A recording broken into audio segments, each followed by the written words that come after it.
Chapter 754. Yu Qianqiu stared at the wine cup in front of him in a daze. Huang Tian smiled faintly, thinking that Yu Qianqiu had been intimidated by his earth control technique. Little did he know that Yu Qianqiu's little heart was trembling when he heard the words, earth element. In a split second, a deep night sky star map became incomparably clear in his mind, and his heart surged in an instant. Although it's not the wine of the immortal world, it's still a fine wine of the mortal world. There's no poison in it, so try it. Huang Tian's words pulled Yu Qianqiu back from his daze. Yu Qianqiu's eyebrows moved slightly, and a trace of disdain flashed through his eyes. He picked up the wine cup without hesitation and drained it in one gulp. So what if there was poison in it? Yu Qianqiu didn't believe that it could be more poisonous than the soul-dispelling smoke. He wasn't even afraid of the soul-dispelling smoke, so why would he be afraid of a small cup of poisoned wine? Good wine. Yu Qianqiu smacked his lips and praised. Just as he put down the wine cup, he saw a hand reach out from the table and help him fill up the wine. Then, the hand disappeared from the table again. Yu Qianqiu resisted the urge to grab that hand and touch it. He looked around and asked curiously, the underground palace is all earthy yellow. Is it because of the soil? That's right. Huang Tian stroked his beard and smiled. When I was sent here to take care of affairs, I was tempted to build Yellow Soil City because I saw the large yellow soil plains here. Yu Qianqiu's heart stirred and he asked again, City Lord Huang is proficient in the earth element technique, but you're interested in this place. Is there some difference between yellow soil and normal soil? Huang Tian nodded and smiled. It's rare to see people care about this. That's right. For those who cultivated the earth manipulation technique, although they could control any kind of soil, for beginners, yellow soil was the easiest soil for them to learn and familiarize themselves with. For example, black soil and red soil were much weaker in terms of affinity. Also, yellow soil is more powerful for those who cultivate the earth control technique. The rarest thing is that the yellow soil here is very pure, with almost no other types of mixed soil. Coupled with the existence of such a large area, I was tempted to build a city. Yu Qianqiu had a thoughtful expression on his face. He vaguely remembered that he had read about the 5 elements in a book in his previous life. Metal, wood, water, fire, and earth each represented the 5 directions of west, east, north, south, and central, and each corresponded to the 5 colors of white, green, black, red, and yellow. He had already practiced the 3 magic arts of metal, water, and fire. It was precisely by relying on the understanding of the north, west, and south star maps that he comprehended at the same time that he simultaneously practiced these 3 magic arts. His body also produced 3 crystals of white, black, and red, which were astonishingly consistent with the records of the 5 elements in the books of his previous life. In that case, he was certain that he was still lacking the cyan wood element of the Eastern Star Chart and the yellow earth element of the Western Star Chart. Now, coupled with what Huang Tian had said about the yellow soil being beneficial for cultivating the earth control technique, didn't that mean that the best time for him to cultivate the earth formula had arrived, in this yellow soil plain? Thinking back to the night sky star map that had suddenly flashed in his mind, Yu Qianqiu couldn't help but become excited. The 5 star maps had already been deeply imprinted in his mind. There was no mistake. The star map that had involuntarily flashed in his mind was the Eastern Star Map, the position of the Earth Formula Star Map. His previous cultivation experience of the 3 5 elements magic arts told him that the 5 elements magic arts couldn't be forced. Every time he was attracted by the same element, the corresponding star map would automatically flash in his mind. At the same time, this also meant that the opportunity to cultivate the 5 elements magic arts had arrived. How could he not be excited? He deeply felt that even if he didn't find the purple fire in the Eastern Holy Land, it wouldn't be a wasted trip. If he hadn't deduced wrongly, once he successfully cultivated the earth formula, his cultivation would break through to the soul formation stage. Seeing that he hadn't come back to his senses after a while, Huang Tian asked suspiciously, "Could it be that you're also interested in cultivating the earth control technique?" Hee. That's not it. I just suspect that City Lord Huang's surname is Huang, so that's why I like the yellow soil. Yu Qianzhou casually said. This kind of nonsense was something he could easily come up with. What kind of logic was this? Huang Tian was stunned. He smiled and said, "It's true that my surname is Huang, but I still don't know little brother's surname and name. My name is Yu Qianzhou." After Yu Qianzhou returned to his senses, he asked, "I wonder what secret city Lord Huang wants to ask me by bringing me underground. It can't be that you only want to ask my name, right?" Huang Tian stared at Yu Qianzhou with a smile for a while before he slowly said, "Although I don't know why I can't see through your cultivation, judging from your reaction when I attacked earlier. If I'm not wrong, your cultivation shouldn't be at the soul formation stage. Am I right?" Huang Tian smiled and looked at Yu Qianzhou for a while before he slowly said, "Although I don't know why I can't see through your cultivation, but judging from your reaction when I attacked. If I'm not wrong, your cultivation shouldn't be at the soul formation stage. Am I right?" Huang Tian nodded. "I've guarded this place for many years, so I know a little more than others. That is, if your cultivation hasn't reached the soul formation late stage, even if the East Holy Land opens, you won't be able to enter through the entrance. If you force your way in, you'll definitely be crushed into dust by the power of the heaven and earth formation. Then I believe that a human cultivator like you has another way to enter the East Holy Land. Am I right?" Hearing this, Yu Qianzhou's heart shook. He didn't expect this to be a flaw. He narrowed his eyes and said, "So what if I'm right, so what if I'm wrong? Looks like I guessed right. You do have another way to enter the East Holy Land." Hee. I didn't expect to encounter it. Huang Tian finished the wine in front of him in one gulp. He put down the wine cup and took a deep breath. It was clear that he was trying his best to calm his agitated emotions. His fingers knocked on the table firmly and said, "This is the reason why I brought you underground. The secret I want to ask is for you to tell me how to leave this East Holy Land." Yu Qianzhou looked around and said with a cold smile, "If I don't tell you, are you going to imprison me here? You can understand it that way." Huang Tian said indifferently, "But this isn't the most important reason. I'm afraid that the walls have ears outside. How can such an important secret fall into the ears of others? Could it be that you want to keep this secret to yourself?" Yu Qianzhou put on a fake smile and said, "Don't you want to tell this secret to the immortal monarchs of the East and West palaces? Wouldn't that be a great merit?" "A great merit? Ha!" Huang Tian laughed loudly. No one knew what he was laughing about, but there was some bitterness hidden in his laughter. After laughing, he shook his head and said, "This isn't something you should be concerned about. You just need to tell me the secret." Yu Qianzhou said with an "Oh, why do I feel that once I tell the secret, it will be my death day?" "Because you don't want a second person to know this secret.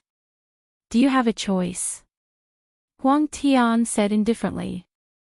"I don't have a choice, but what I want to tell you is that there is actually no secret because I don't know how I got in here." Yu Qianzhou sneered and said, "Are you satisfied with this answer?" Huang Tian's expression turned cold. He stood up and said, "Yu Qianzhou, don't refuse a toast only to drink a forfeit." Yu Qianzhou also stood up slowly and said, "Either way, I will die if I don't tell you. If I don't tell you, I might live a little longer. You can do whatever you want." The reason why he was so stubborn was that he was prepared to leave at any moment. After all, the other party would not kill him before the secret was revealed. Unexpectedly, Huang Tian snorted coldly and raised his hand to form a claw above the table. In the blink of an eye, a ball of earth appeared on the table, and a wisp of golden fog was injected from his palm. After doing all this, Huang Tian turned around with his hands behind his back. As he walked, he said, "It seems like you still need some time to think about it. Once you've figured out how to break the ball of earth on the table, I'll be happy to listen to your secret. But remember, my patience is limited. Don't make me use extreme measures to force you. Don't think about escaping. This place is more than enough to trap you." A hole appeared in the wall in front of him. As he walked out, the wall quickly healed seamlessly. Yu Qianqiu was stunned. He thought that the other party was going to torture him, but he did not expect him to be so gentle. Did he really think that he couldn't escape from this underground palace? He contacted Utopia again and realized that it was still unobstructed. He immediately relaxed. He thought to himself that Huang Tian was underestimating him too much. He looked around and walked to the spot where Huang Tian had disappeared. He waved his hand and slapped the wall heavily. The impact caused his arm to feel a little numb, but it did not leave a single mark. The wall was actually as hard as iron. He then took out the green fire-flying sword to test it out. In the end, it easily stabbed in with a hft. It was not as hard as he had imagined. However, the moment the flying sword was pulled out, the wall seemed to be alive. It was soft and hard, and it quickly recovered to its original state. Yu Qianqiu faced the wall speechlessly.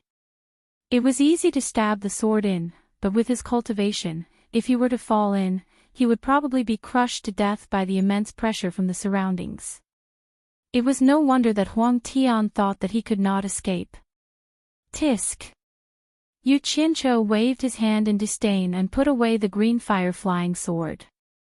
He casually threw a small silver ball to the corner and disappeared from the underground palace.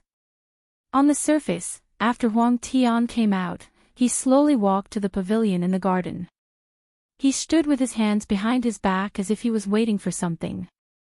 Not long after, a stream of light suddenly shot over from the horizon. A black-clothed man appeared in the garden. When he saw Huang Tian in the pavilion, he immediately bowed and said, "Greetings, City Lord Huang." Huang Tian laughed out loud and cupped his hands. "Brother Yufeng is an envoy of the Celestial City. How can you greet a small border official like me? I have already prepared good wine and delicacies for you. Please." "I dare not." The black-clothed man said politely and walked side by side with Huang Tian to the brightly lit pavilion. If Yu Qianqiu saw this scene, he would know that it was not that Huang Tian was gentle and did not torture him, but that he had something to do and did not have time to tangle with him for the time being. In the dungeon west of the city, Yu Qianqiu appeared again. The moment Immortal Lord Crocodile saw him, he immediately transmitted his voice. "Where did you go, kid?" Yu Qianqiu glanced at Boli and the others who were still tossing and turning on the pile of hay and transmitted his voice. "I've already killed that bastard Shang Huan, but who would have thought that I would run into Lost City Lord? Do you know who he is? It's that old man Huang Tian who gave us clothes for free. I almost suffered a great loss at his hands. You escaped from him." Immortal Lord Crocodile looked at Yu Qianqiu in shock. "Nonsense. If I didn't escape, would I still be here talking to you?" Yu Qianqiu said impatiently, "I came to tell you the truth. I have something to do and will be leaving for a period of time. I don't know when I'll be back, but it won't take too long. You guys can stay here for a while. This is for them to eat and drink. It should be enough until I return." A storage bag was thrown to Immortal Lord Crocodile. Chapter 755. What did he mean by uncertain return date? What did he mean by temporarily suffering here? Immortal Crocodile was a little dumbfounded. Before he could say anything, Yu Qianqiu had already disappeared. He quickly checked the contents of the storage bag, only to find that the contents were enough for Boli and the rest to eat for more than a month. Looking at the pitch-black prison, he suddenly felt his scalp go numb. This kid wouldn't let us stay here for a month, would he? The night breeze was cool, and there was no one on the lost plain. Occasionally, a few mice would jump around under the hazy moonlight. Yuchincho's sudden appearance immediately frightened the group of mice, and they quickly scurried into the nearby holes. After carefully observing his surroundings, Yuchincho's body leaped into the air lightly and landed in a ditch tens of meters behind him. When he had passed by this place on horseback, he had thrown a small silver ball here just in case. He did not expect it to really come in handy. However, the surrounding terrain was too open, and the ditch was only a few meters deep. He did not know how long he would be staying here. He could not possibly just sit here and cultivate, right? It was still barely passable at night, but if it was during the day, he would be easily discovered by passers-by. His eyes suddenly landed on a mouse that happened to pop its head out of a hole to take a look. His eyes immediately lit up, and he scurried back and forth in the ditch that was hundreds of meters long before he found a side wall that had caved in. With a flick of his sleeves, 6 black flame-flying swords flashed out and formed a drill that rapidly drilled into the ground, causing dust to rise. For safety reasons, he dug a tunnel that was more than 30 meters deep into the ground. Most of the crushed soil was sent into Utopia, and the rest was used to seal the entrance of the hole. At the end of the tunnel was a round nest with a diameter of 2 meters, which was enough for him to meditate and cultivate. Waha! Looking at his masterpiece, Yuchincho could not help but dance and laugh wildly. He rubbed his hands together excitedly, sat down cross-legged, and slowly closed his eyes. Just as he silently memorized the middle-level star map in his mind, the vital energy in his body began to fluctuate uneasily. Yuchincho was so excited that he was trembling slightly. If he remembered correctly, this was the same feeling he had when he was comprehending the gold art. It was as if there was a similar attribute around him that was attracting him. Because he was too excited, he actually couldn't get into the zone for a long time. He knew that there was a problem with his mentality. If he continued like this, he didn't know when he would be able to comprehend the cultivation method from the complicated star chart. This was a very complicated project, so he had to adjust his mentality. He immediately steadied his breathing and cleared away the excitement in his mind bit by bit. After a long time, the distracting thoughts in his mind were gradually discarded, and his mind entered a state of selflessness.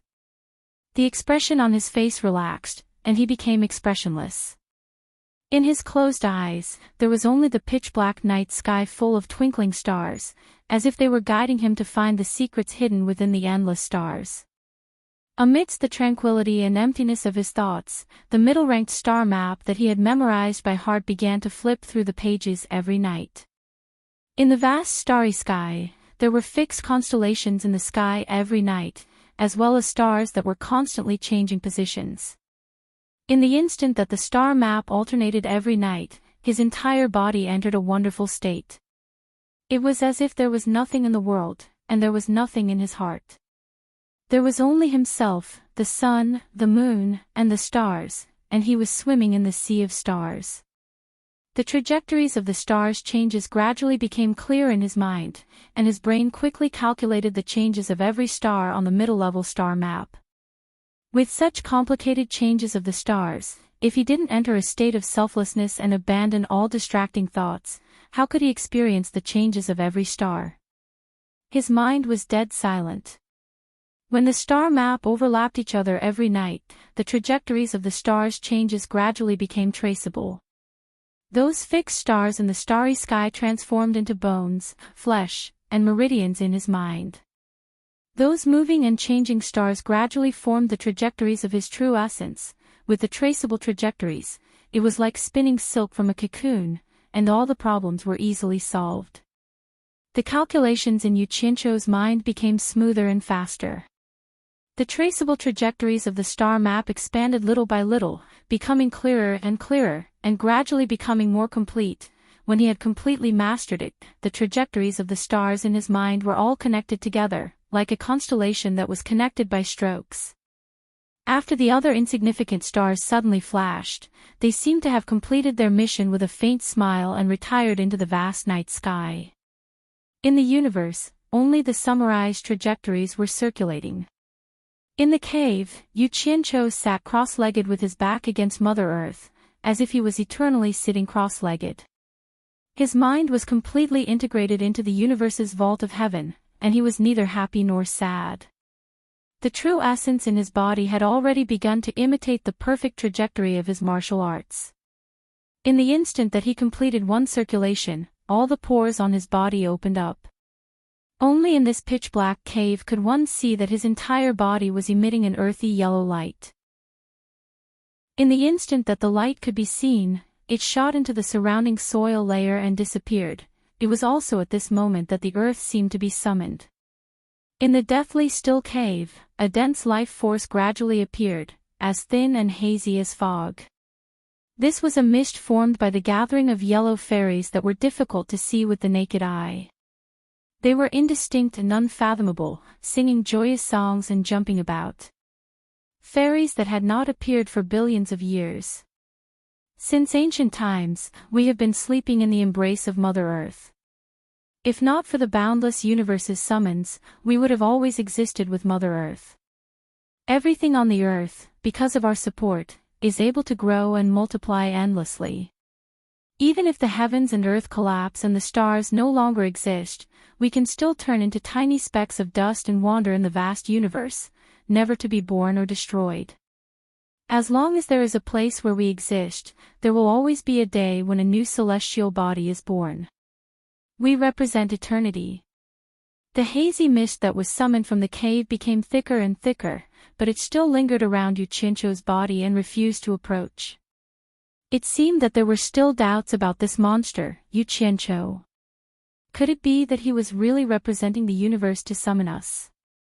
They were deeply doubtful. When a wisp of mist tried to approach Yu Qianqiu, it was quickly absorbed into Yu Qianqiu's body, and there was no abnormal reaction. This proved to the other fairies that it was indeed Yu Qianqiu who was summoning them. Yu Qianqiu was like Mother Earth, and could completely rely on them. All the doubts in the cave were gone. In an instant, the mist in the cave rushed madly towards Yu Qianqiu. It drilled into every pore of his body, looking for the home that belonged to it after it woke up. Once it was chosen, it would continue to advance without any regrets, and accompany him for life. When a surging yellow stream began to appear in his meridians, a knowing smile appeared on Yu Qianqiu's face. He knew that he had succeeded. He had successfully cultivated the earth formula of the 5 elements magic arts. After confirming that there was no mistake in his understanding of the earth formula, Yu Qianqiu quickly increased the speed of the magic arts, striving to reach the level of proficiency as soon as possible. The speed of the magic arts became faster and more proficient. The majestic yellow stream finally converged into a river in his meridians, and converged towards Yu Qianqiu's central dantian. In the instant that the yellow stream rushed into his dantian, the body of the little boy, who had been sitting cross-legged and cultivating by himself, suddenly blossomed with a dazzling golden light, and disappeared in a flash. The little boy suddenly opened his black and white eyes, which were full of spiritual energy, revealing a look of pleasant surprise. The red, black, and white crystals that were circling around his body also suddenly increased the speed of their circulation. It seemed that they were also very excited. The yellow stream gradually filled his entire dantian. The little boy suddenly opened his mouth, and using both his mouth and nose, he sucked in big mouthfuls of the yellow fog into his stomach. He kept sucking until his stomach was slightly bloated. Only then did he burp, choking out a few wisps of yellow smoke, and stop absorbing the yellow fog. Then, the little boy slowly closed his eyes, as if he was digesting the food. Seeing that there was no one else to receive them, the yellow fog that had continuously flowed into Yu Qianqiu's body, starting from the walls of his dantian, and seeping into his limbs and bones, looking for its own home in every cell. Only when the earth element had filled every cell did Yu Qianqiu stop the circulation of the earth formula. He slowly exhaled, opened his eyes, and excitedly waved his fists. Then, as if he had thought of something, he paused for a moment, then immediately closed his eyes and began to examine the movements in his dantian. According to his experience with the other 3 magic arts, after mastering the earth formula, he should have a breakthrough in his cultivation. The little boy's bloated stomach slowly sank, and when it became flat again, the little boy suddenly opened his eyes, opened his mouth, and spat out a yellow crystal bead. The crystal bead was like a living creature, happily flying around in his dantian. The little boy looked at it with a smile, and suddenly, his small hand gently waved at the yellow crystal bead, and the yellow crystal bead obediently fell into his palm. The little boy twirled the crystal bead, and looked at the other 3 beads that were circling around him. No one knew what he said, but the 3 beads immediately stopped revolving. The little boy placed the yellow crystal bead between them, and adjusted the distance between the 4 beads evenly. After he chuckled, the red, black, white, and yellow crystal beads began to revolve at a uniform speed. The little boy slowly closed his eyes, and his chest suddenly expanded as he sucked in a mouthful of true essence from his dantian. The speed at which the 4 crystal beads revolved increased, once again turning the true essence in his dantian into a tornado. The resulting strong suction force was like the eye of a tornado, sucking all the true essence in Yuchincho's body back into his dantian. This feeling of true essence flowing in reverse caused cold sweat to appear on Yuchincho's forehead. However, he was in pain and happy at the same time, for he knew what this meant. He was no longer the newbie he was when he first started cultivating the 5 elemental secret arts. He knew what he needed the most right now: spiritual energy, a large amount of spiritual energy. What the current Yuchincho lacked the least was spirit stones. In a flurry, he took out 2 big handfuls of glowing black divine-grade spirit stones. Cold sweat dripped down his forehead as his face contorted into a grimace. Both of his hands gripped the divine-grade spirit stones, madly absorbing the majestic spiritual energy contained within. There was nothing he could do about it. The nascent soul in his dantian was sucking his true essence, and he could only absorb the spiritual energy from the spirit stones to replenish his meridians. Otherwise, he would die from the pain. Chapter 756. No matter how the ruler treated the people, Baiwan was at least a country without foreign aggression. The people's lives were not too difficult. The reason for this was that ancestor Wen Lanfeng was behind it, so no one dared to attack Baiwan for the time being. Of course, ordinary people didn't know who Wen Lanfeng was. Only a few high-ranking officials of Baiwan nation knew who he was. However, because of the death of Baiwan's emperor, the whole country seemed to be in deep mourning, with white mourning everywhere. Although the emperor had passed away, the country still needed a successor. Thus, Crown Prince Wen Hao naturally inherited the throne and became the new emperor of Baiwan. Outside the filial bedchamber, white banners covered the sky and the earth, and mournful wails could be heard everywhere. The coffin of the late emperor was in the center of the palace. The new emperor, Wen Hao, and his mother knelt on 3 soft cushions below. The last one was empty, and no one knew who it was for. Behind him was a group of the late emperor's concubines, each of them wearing mourning clothes and weeping. Whether or not they really missed the late emperor, their grief was real. With the late emperor gone, they, who often competed with the empress for favor, might not have a good life in the future. The day of the new emperor's reckoning was not far away. The eyes of the former empress, now the empress dowager, were red and swollen. She glanced at the empty cushion to the left of the emperor from time to time, unable to hide the anger in her expression. In addition, she had knelt for so long that she was about to fall. Emperor Wen Hao reacted quickly and supported her. He asked anxiously, "Mother, are you tired?" The eunuch of the Department of Rites did not dare to be negligent and hurried over to help. "The Empress Dowager is not feeling well. Your servant will help her to rest for a while." The Empress Dowager stubbornly pushed the 2 away and stared at the empty cushion on the left. She said angrily, "Where is Qing?" On this mourning day for her father, does she still not change her playful nature? The emperor immediately gave the eunuch a look. The eunuch understood that the new emperor was protecting his sister and did not want the empress dowager to hurt her health. He said with a sorrowful face, due to the death of the late emperor, the princess is too sad and hurt her body. It is inconvenient for her to kneel for a long time, so she is staying in the green scent palace to observe mourning. She is not as playful as you think. When the empress dowager heard this, the anger on her face gradually disappeared and was replaced by a trace of worry. The emperor immediately said to the eunuch of the Department of Rights, "Go and see how the princess is.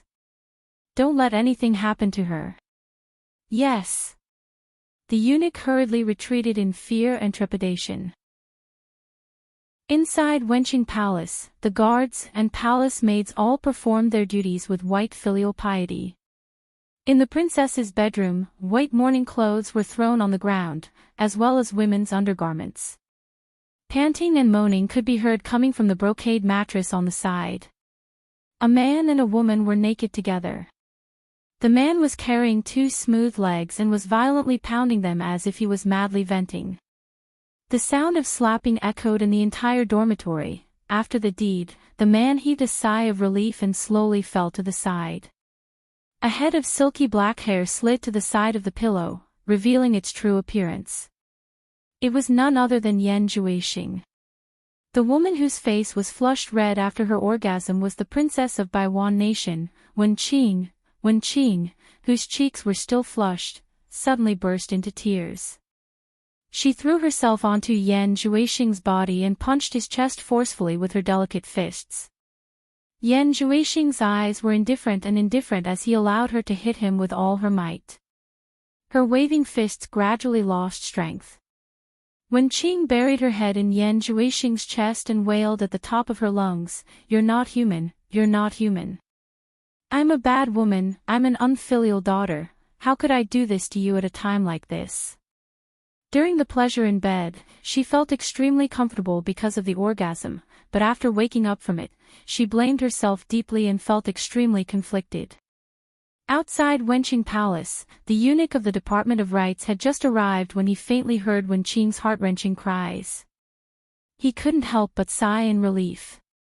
He thought to himself, this is indeed the deep love between father and daughter. No wonder she was the most beloved daughter of the late emperor. This is a cry that comes from the bottom of her heart. Just as he was about to step through the gates of Wenching Palace, the guard at the gates suddenly waved his arm to stop him. The eunuch of the Department of Rights was startled and immediately shouted, "I'm here on the orders of the new emperor to visit the princess. Back off." He thought he could scare him off, but the other side said expressionlessly, "The princess is too sad and doesn't want to see anyone." "Eunuch, please go back. How dare you? You dare to disobey the emperor's orders." The eunuch of the Department of Rights was furious. He had the emperor's orders, but someone dared to stop him. However, the other party was truly bold. With a clang, a long knife was unsheathed and a cold light flashed in front of the gates. The guard said in a low voice, "The princess has orders. Anyone who trespasses will be killed without mercy." The eunuch of the Department of Rights was so frightened by the blade that he took a few steps back. He pointed at the guard and said, You, for a long time. He really couldn't understand. Could it be that this guard's head had been kicked by a donkey? Could it be that he couldn't distinguish between the princess and the emperor's orders? In the end, he had no choice but to leave with a flick of his sleeve. Yan Juixing, who was lying on the bed, heard everything clearly. The guards and servants of Wenching Palace were all controlled by his demonic eyes. He had nothing to worry about. Seeing that the matter was over, his cold eyes stared at the hipster who was crying on top of him. He waved his arm and pushed her to the side of the bed, wanting to get up. The still crying hipster was slightly startled. As if she had woken up from a dream, her naked body jumped up and knelt on the brocade couch. She hugged Yan Juixing tightly. Yan Juixing turned around indifferently and said, didn't you say that I'm not a human? Why are you still hugging me? The hipster paused. Then, with red eyes, she shook her head desperately and said, I was wrong. I won't scold you anymore. You. Where are you going? Where I go has nothing to do with you. Let go. Yan Zhuixing said indifferently. I won't let go. The hipster hugged him even tighter. Back then, when she disguised herself as a man and met Yan Zhuixing, she was deeply attracted by his speech and elegant demeanor. He was many times better than the nobles around her. However, after they parted in a hurry, she didn't see him again. After that, she searched the entire Lan city but didn't find any news about Yan Zhuixing. His accidental appearance opened her heart, but he disappeared without a trace, leaving her with endless melancholy.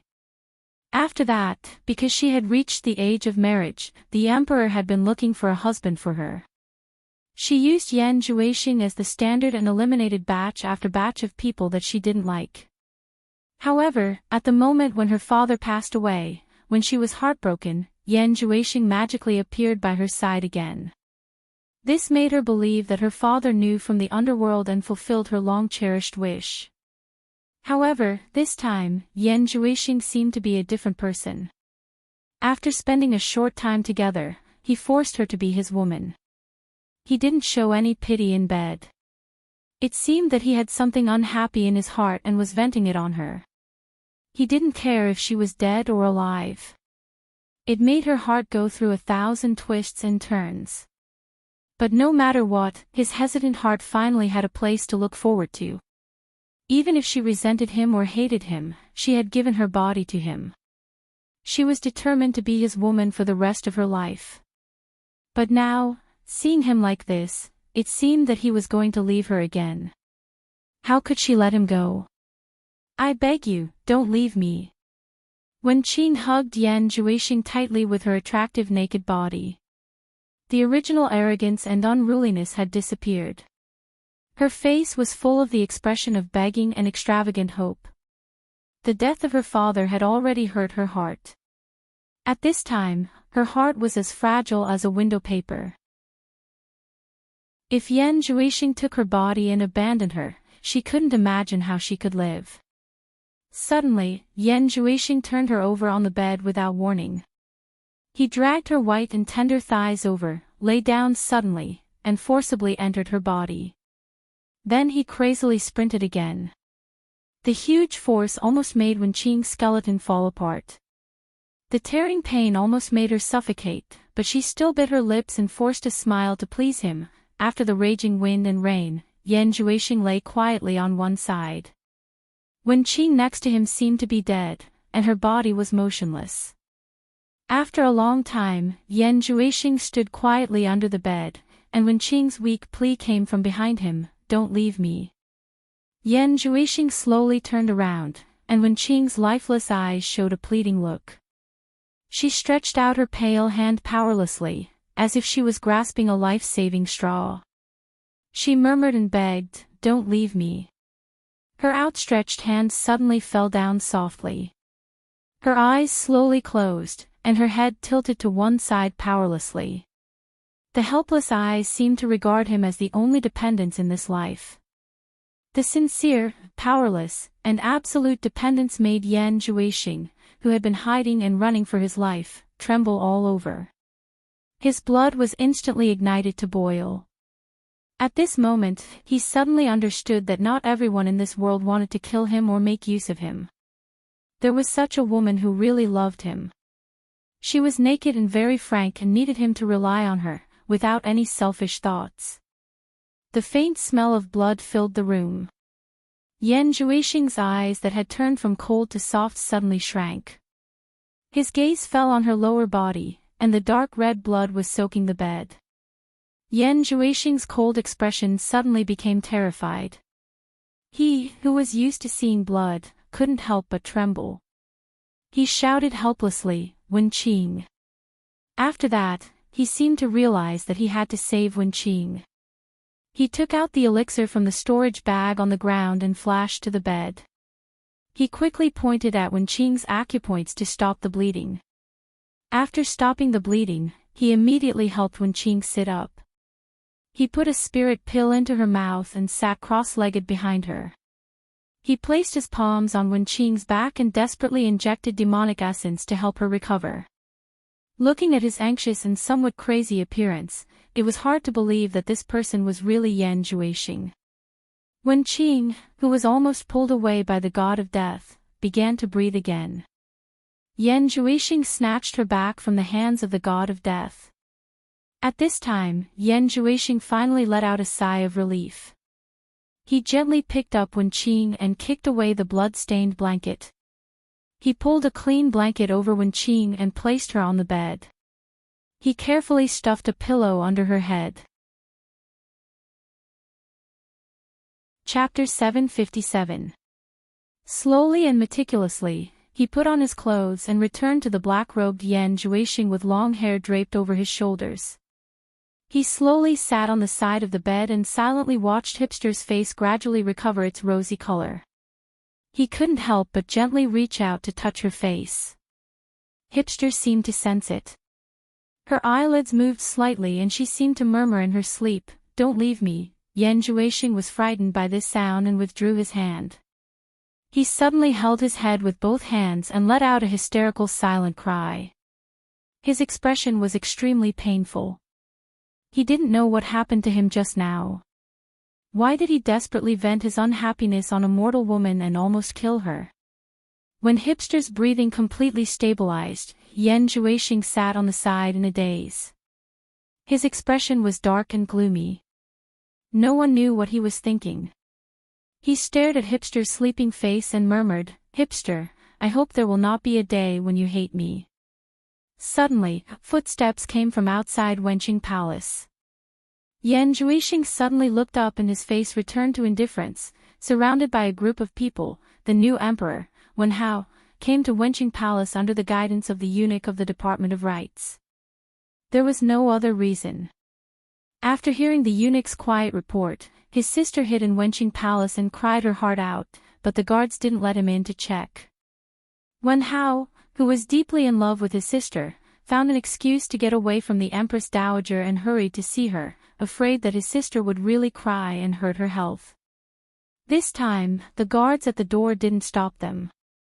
They held their sabers at their waist and half-knelt to let Wen Hao and the others into Wenqing Palace. The maids in the palace all knelt down. Wen Hao walked out of the room and suddenly turned back to shout at the people behind him, "Wait outside." However, the nascent soul cultivator Wen Bai, who was his personal bodyguard, still followed him to the door. It wasn't that the Wen family couldn't spare experts to protect the emperor, but because of Wen Lanfeng's reputation, no cultivator dared to break into the Baiwan Kingdom's palace to cause trouble. Therefore, the experts with good cultivation hid in the Wen family's sacred land to cultivate. Royal sister.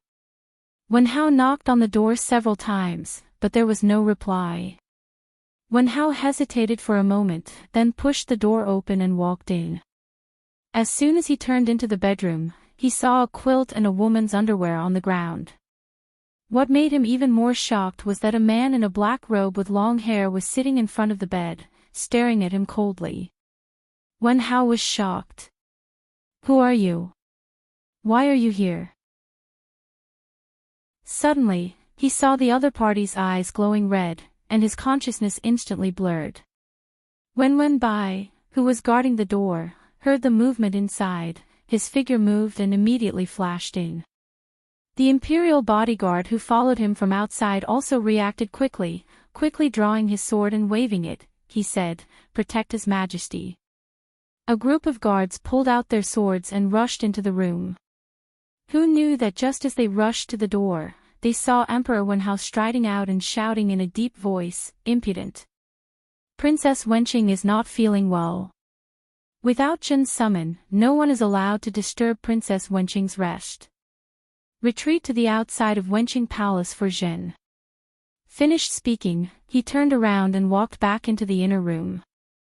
Yes. The group of people retreated out of fear, and not long after, all the people who had just arrived had retreated to the outside of Wenqing Palace. At this moment, Wen Hao and Wen Bai, who were in the bedroom, were bowing to Yan Juixing. "Greetings, master." Yan Juixing looked at Wenqing, who was sleeping soundly, got up from the bed, and waved at the two of them. "Let's go to the main hall and talk. Don't disturb her rest." When the three of them were about to leave the bedroom, Yan Juixing carefully closed the bedroom door. Yan Juixing paced to the main seat in the main hall and sat down. He stared at the two people who were standing respectfully below him and asked, "How many cultivators are there in this palace? What are their cultivations?" Wen Bai immediately replied, "Including me, there are 4 in total, and they are all nascent soul cultivators." "Only 4 nascent soul cultivators?" Yan Juixing was slightly startled, then felt that it made sense. Normal cultivators, even if they were experts at the final stage of tribulation passing, wouldn't dare to trespass into Baiwan Nation's palace, so there was no need to be on guard as if they were facing a great enemy. So he frowned and said, "Don't tell me that when the emperor passes away and the new emperor succeeds the throne, the people in the Wen family's holy land won't care?" Wen Bai replied, "That's not it.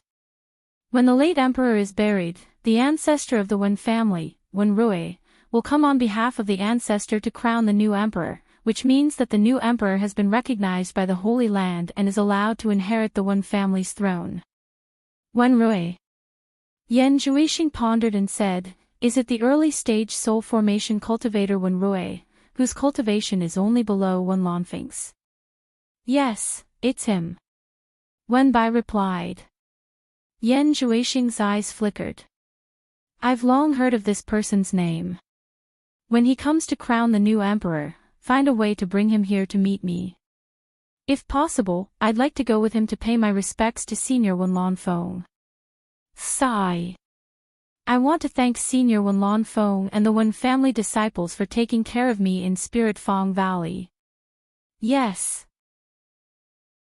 Wen Bai bowed and accepted the order. Sitting cross-legged in a cave under the Lus Plain, Yu Qianqiu had already thrown a small pile of depleted spiritual energy stones in front of him. Both of his palms were still holding a big handful of shiny black crystals, crazily absorbing spiritual energy, not daring to stop. If he stopped, the spiritual energy in his dantian would not be able to keep up with the absorption, and his meridians would twitch in pain due to the lack of spiritual energy.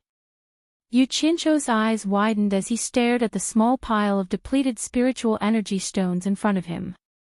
As he threw out the 2 handful of depleted spiritual energy stones, the expression on his face was uglier than crying. If he did not calculate incorrectly, he had already used more than 500 divine-grade spirit stones.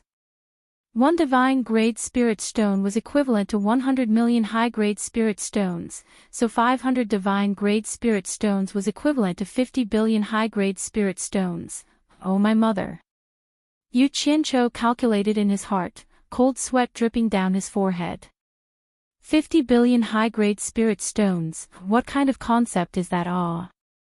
If he had not met Immortal Crocodile, the amount of spirit stones he had swindled from Yin Baikong would not have been enough, and he would have had to use the big pile of treasures he had found in the demonic ghost domain. Even if a cultivator had just stepped into the cultivation world and cultivated all the way to the peak spirit severing realm, he would not have needed 50 billion high-grade spirit stones. What the hell is going on with this broken cultivation technique? Why does it burn so much money? Moreover, it's still burning. Does it want people to live? If it wasn't for his good fortune, what would the consequences of cultivating the 5 elemental cultivation techniques be? Wouldn't he be whipped to death? F***ck. This world is really dark. Even cultivating is forbidden to the poor. Isn't this bullying the poor? At this time, his dantian was like a bottomless black hole. Even after filling it with more than 500 divine-grade spirit stones spiritual energy, it was still not full. It was still madly absorbing spiritual energy, with no signs of stopping. It was too scary. At this time, even Huang Xiaolong himself was unable to check the situation inside his dantian, and could only crazily transfer spiritual energy into it. When the number of divine-grade spirit stones reached 600, Yu Qianzhou's heart was already numb. He mechanically took out spirit stones to absorb spiritual energy, and only cared about transferring the majestic spiritual energy into his body. Sitting there counting while absorbing spiritual energy, this was the only thing he could do at the moment. There was no point in thinking too much about it. He wanted to see how long this bottomless black hole would take. He refused to believe that this bottomless black hole could absorb all of the 100 million divine-grade spirit stones Immortal Crocodile had given him. If there was really no other choice, he could only teleport to the Yellow Earth Layer's prison and ask Immortal Crocodile, that rich guy, to continue supporting him. He believed that Immortal Crocodile wouldn't be stingy, otherwise, if he died, the old monster would be trapped alive in the Eastern Holy Lands. Thinking of this, Huang Xiaolong's mind was at ease, no longer worrying about not having enough spirit stones. By the time Yu Qianzhou counted close to 900 pieces of divine-grade spirit stones, the rate of spiritual energy absorption in his dantian suddenly slowed down. Yu Qianzhou's eyes lit up.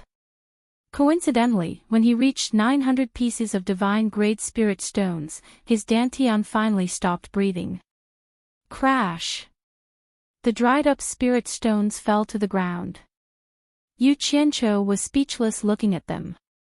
It had been a long time since he could remember clearly, and he didn't take it to heart at that time. However, he remembered clearly that he had used around 300 million high-grade spirit stones when he cultivated the gold arts on the Immortal Ascension platform. Now, he actually used 90 billion high-grade spirit stones, which was equivalent to a 300-fold increase. Based on this calculation, if he had a chance to cultivate the wood arts, would his spiritual energy increase by another 300-fold? 900 times 300 was equal to 270,000 divine-grade spirit stones. Yu Qianzhou sucked in a breath of cold air as he suddenly felt that his dantian was abnormally quiet. He quickly used his spiritual sense to check his dantian.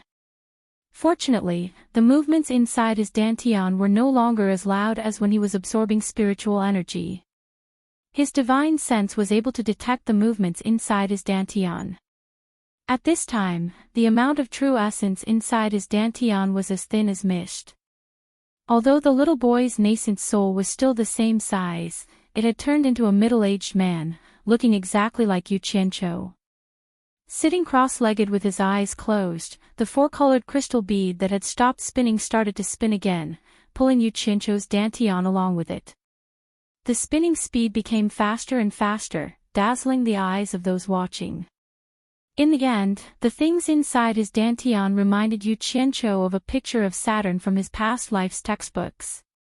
The nascent soul that looked like him was spinning into a round ball, resembling Saturn itself, and the four crystal beads resembled the rings of Saturn's moons. Moreover, they were multicolored rings, extremely beautiful. All of a sudden, a loud boom resounded in his dantian, akin to the Big Bang. The rings of light around the four crystal beads suddenly expanded, and the perfectly round nascent soul in the middle exploded into a cloud of dust, filling his dantian in an instant. The dust from the explosion rushed out of his dantian, entering every meridian in Yu Qianzhou's body. In that split second, Yu Qianzhou finally experienced what it meant to be sweet after suffering, feeling so comfortable that he let out a moan. He felt that his whole body was full of explosive energy, a kind of powerful energy that he had never experienced before, so powerful that it felt like it was going to rush out of his body.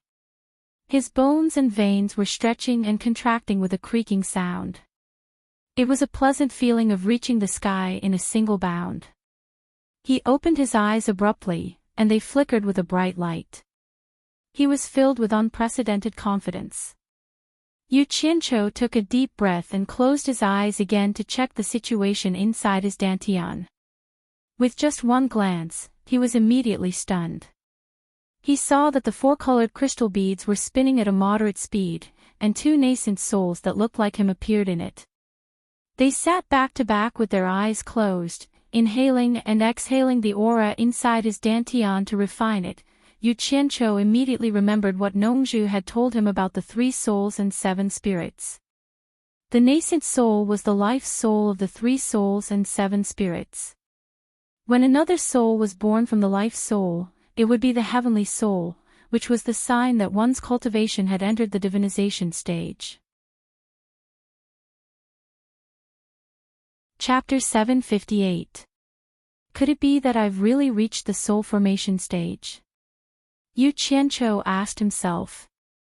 He was so excited that he was trembling. Although the powerful energy in his body told him that he was right, he still felt like he was dreaming and couldn't believe that it was real.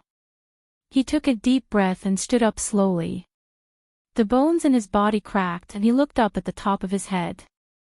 Suddenly, a huge imposing aura burst out from his body. His whole body was like an arrow that had left the bow, directly shooting upwards. Boom! A deafening sound echoed. There were few people on the vast plain. It was unknown how many years it had been like this. The yellow earth that had been roasted by the scorching sun suddenly trembled. Then, a pitch-black hole appeared on the flat ground with a bang sound. A silhouette darted out from the smoke and dust that had burst out, and stood still in the air for a moment.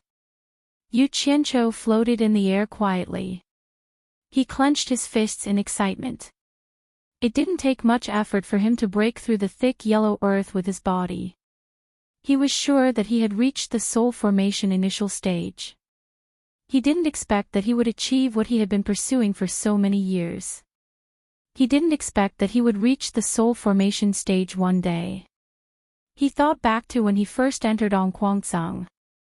He didn't expect that he would become one of the soul formation experts from today onwards. He looked around and felt a sense of pride. He had been improving rapidly.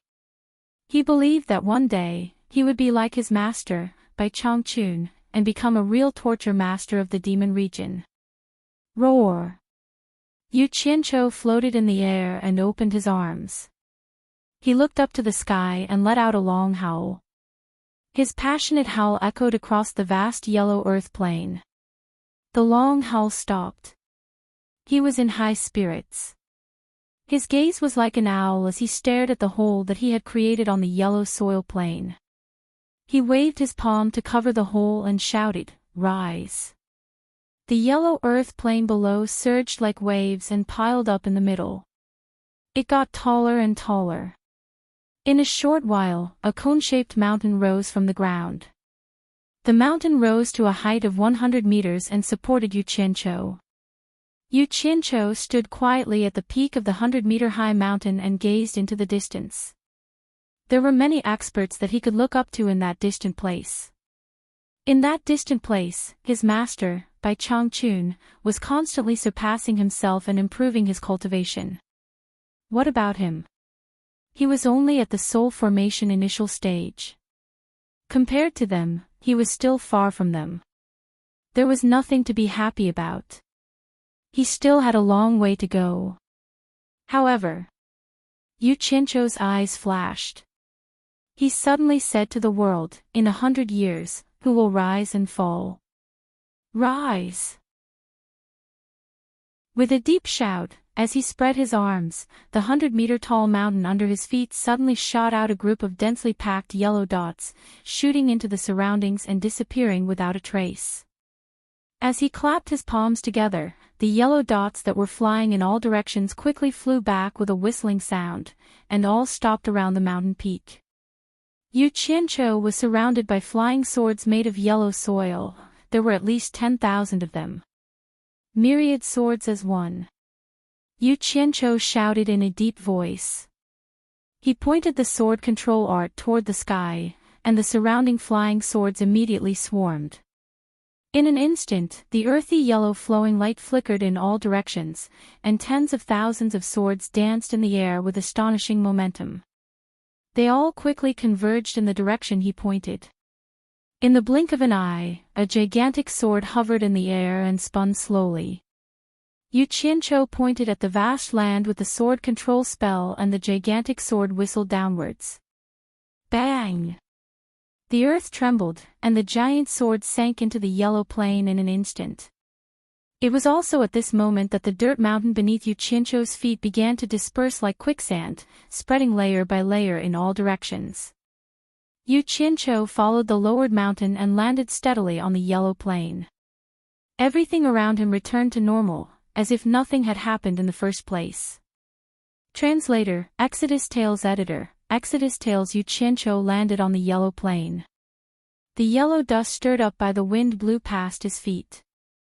Yu Qianzhou held his chin with one hand and stood alone on the yellow plain, frowning and deep in thought. The figure immersed in the yellow soil under the setting sun looked lonely and mysterious. Judging from the previous 3 kinds of 5-element spells, each of them was not simple. As long as it was used properly, it could exert its magical effect. The fire spell was the spell he had always used the most frequently. After absorbing the black fire, the use of the black fire became his trump card to defeat the enemy. After comprehending the absorbing star's great technique of the water spell, he found that it was a wonderful spell for killing people. He hid it as a trump card and rarely used it. As for the gold spell, although it was not suitable for killing people, its magical effect was extraordinary. So far, he had not found any metal magic weapon that could block its attack. All kinds of metal magic weapons that he had tried were immediately turned into dust as soon as they touched the gold spell.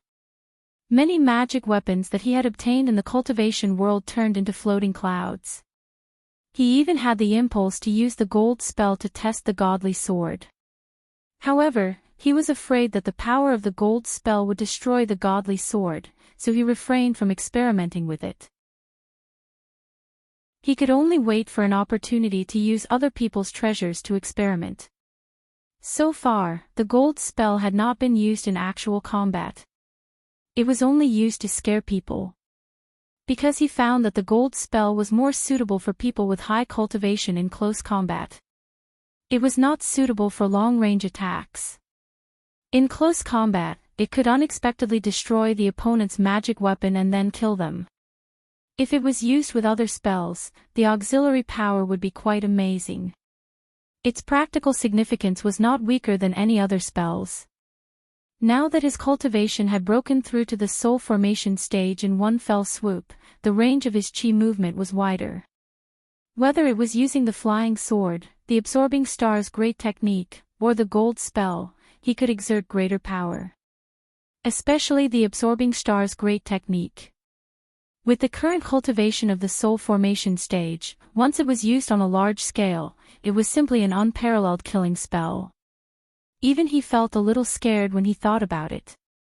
If such a spell fell into the hands of people with bad intentions, it would be a big disaster. Of course, there were times when the absorbing star's great technique failed. It was in the battle with Yan Zhuixing in Lingfang Valley. Yu Qianzhou still couldn't understand why the absorbing star's great technique couldn't kill Yan Zhuixing. He clearly couldn't resist it. He had already been sucked dry, but he could still come back to life. It was simply incredible. Could it be because they all had the word Xing in their names? Like repels like. Bullshit. The power of these 3 spells had already made Yu Qianzhou confident. The only thing he didn't know was how to properly use the earth spell that he had just successfully cultivated. If it was only used to pile up a mountain of earth and gather an earth sword, it would be too boring. Even if it was an earth-controlling technique like Huang Tian, Yu Qianzhou didn't care anymore. For the earth spell, it was just child's play. After thinking about it, Yu Qianzhou still couldn't figure out how to use it to display the power that the earth spell should have. The ability of the first 3 spells was clear for all to see. He didn't believe that the earth spell was so useless. If only Master Bai Changchun was here. Perhaps with his extraordinary perception, he could give some pointers. Thinking back, wasn't the absorbing star's great technique taught by Bai Changchun? Otherwise, Yu Qianzhou wouldn't have thought that the water spell could be used in this way and display such power. After thinking for a long time, he still couldn't figure out anything. He realized that thinking like this wasn't a solution. He could only wait for himself to slowly understand. Looking around, he was suddenly slightly shocked. He didn't know how long he had been here. If Huang Tian found out that he wasn't in the underground palace, would he find Immortal Crocodile and the others in the dungeon to settle the score? I hope the old monster can hold on. Yu Qianqiu suddenly disappeared from the plains. In the dungeon of La City, as soon as Yu Qianqiu appeared, he quickly glanced around and immediately heaved a sigh of relief. No one was missing inside. Bolly and the others were playing with the straw under their butts out of boredom. Immortal Crocodile was using his arms as a pillow and crossed his legs, seemingly imitating Yu Qianqiu. As soon as he saw Yu Qianqiu appear, Immortal Crocodile stood up straight and transmitted his voice. "Where did you go, kid?" Yu Qianqiu waved his hand, indicating that there was no hurry to ask this. He transmitted his voice back. "How long have I been gone?" Immortal Crocodile was stunned. "You've been living your life in a daze. You don't even know how long you've been gone." 3 days, you've been gone for 3 whole days. Oh. Yu Qianqiu nodded slightly, thinking that it wasn't long. He asked again, "In the 3 days I was gone, did anyone cause trouble for you?" "I say, kid, did you leave this place because you wanted to be alone and watch others cause trouble for us?" Immortal Crocodile sneered. "I'm sorry to disappoint you. We've been sleeping here every day, and no one has even come to ask us questions." Yu Qianqiu immediately waved his hand and interrupted him. "Don't talk nonsense if you don't know. I've been busy helping you recover your cultivation, and I've almost broken my legs. Why are you still here nagging? Do you have any conscience?" As he spoke, he frowned and pondered. If Huang Tian knew that he had escaped the dungeon, he would definitely come to check this place. Now it seemed that Huang Tian didn't know that he had escaped the dungeon, so there was still room for discussion. Immortal Crocodile's expression stiffened, and then he asked excitedly, "How are you doing?" "There's already some progress, don't worry." Yu Qianqiu glanced at them and said in a deep voice, "It's not a good idea to stay here all the time. Nothing can be done. I'll go find Huang Tian again and ask him to let us out and give us an honorable identity." Hearing that there was some progress in recovering his cultivation, Immortal Crocodile immediately said humbly, "I'm not in a hurry, I'm not in a hurry. You go on with your work. Is Huang Tian that easy to talk to?" "Don't worry about it, I'll think of a way. Wait for me, I'll leave first." Yu Qianqiu said and disappeared again. The dungeon was still the same, and the things inside were still the same. Yu Qianqiu checked everywhere with his hands behind his back, guessing that Huang Tian might not have returned. His sharp gaze landed on a mud wall, and he waved his sleeves at it. The wall immediately melted like snow, and a pitch-black hole quickly appeared. It didn't seal itself like the last time. Child's play. Yu Qianqiu snorted disdainfully. He waved his sleeves, and the hole quickly healed. He walked back to the table, looked at the mud ball on the table, and waved his hand, turning it into dust. Chapter 759. La City's triennial fence meet had begun. In the beginning, the so-called fence meet had indeed used wooden fences to surround the competition grounds. This was also the origin of the fence meet's name. However, with the passage of time, many cities had appeared in the originally barbaric Eastern Holy Land. The fence meet had long since lost its wooden fences, and the competition grounds were specially built. If Yu Qianqiu were to see it, he would definitely discover that the competition grounds were very similar to the ancient Roman Colosseum. Although the locals in the city usually held the natives in disdain, they were still very interested in the fence meet. That kind of bloody and barbaric scene could thoroughly arouse the passion of these city dwellers. Therefore, every time the fence meet was held, it was usually very difficult to obtain a ticket, and not everyone could enter to watch the competition. In the competition grounds, there were 20 warriors from various tribes divided into 10 groups, fiercely confronting each other. Within the 10 partition boxes, 2 of them had already finished their matches in advance. The victors waved their strong arms and roared excitedly as they left the arena, their bodies covered in blood. The losers, on the other hand, were already lying motionless on the ground, no longer breathing. As soon as the onlookers saw the blood, their passion was immediately ignited, and they cheered loudly at the victors who left the arena. No one cared whether the wounded who were dragged away were dead or alive. Next to the arena stood a tall tower, which could also be considered a landmark of Lost City. In a small room at the top of the tower, Lost City's city lord Huang Tian and Immortal City's emissary Yu Feng were indifferently watching the fights below through the window. The cheers from below could be heard clearly from above.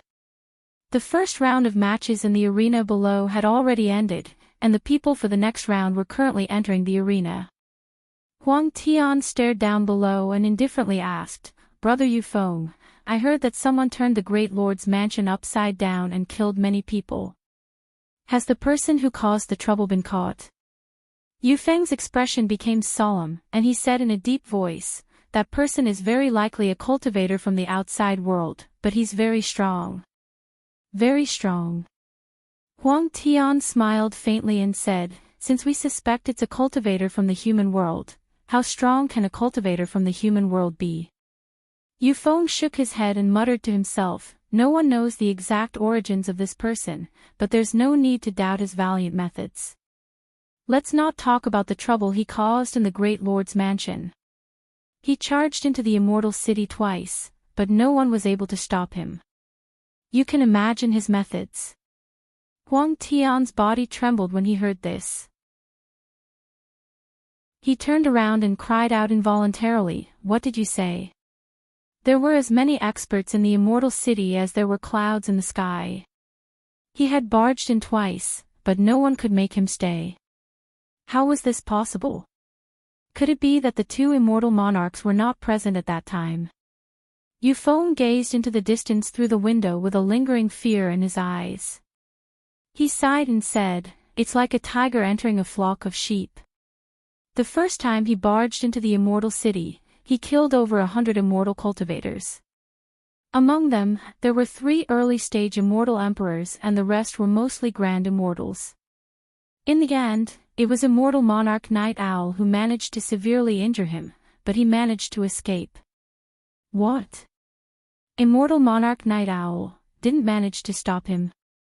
Huang Tian cried out again. There was no doubt about the abilities of the 12 immortal monarchs in the immortal world. They were some of the top figures in the immortal world and were only second to Immortal Emperor Jin Tai. Huang Tian was suddenly pulled back to reality by the passionate cheers in the arena. He asked impatiently again, didn't he barge into the Immortal City twice? Did he still dare to barge into the Immortal City after being severely injured by the Immortal Monarch? That person is a monster. He recovered from such heavy injuries in just a few days. Yu Feng shook his head and smiled bitterly. Just when Immortal Monarch Night Owl was making arrangements to capture him, he actually came to us. The second time he barged into the Immortal City, his cultivation seemed to have increased by quite a bit. He managed to enter and exit from the encirclement of over 1,000 people and killed over 300 immortal cultivators, including 8 early-stage immortal emperors. How terrifying! Huang Tian was dumbfounded by these words and asked tongue-tied, Kill so many people? Did Immortal Monarch let him go? He had actually guessed it in his heart. With Immortal Monarch Night Owl's vengeful personality, how could he allow that person to escape again? Perhaps even Immortal Monarch Night Owl couldn't stop him. It's not that he was let go, but that he couldn't. Yu Feng revealed a frightened expression as he recalled, towards the end, no one dared to make a move against him anymore. Wherever he went, the people there would all flee. In the end, Immortal Monarch Night Owl had a one-on-one duel with him. What was the result? Huang Tian asked. Yu Feng looked around warily, hesitating as if there were some things that he couldn't say. Huang Tian immediately guessed that the latter part of his words might be disrespectful to Immortal Monarch Night Owl.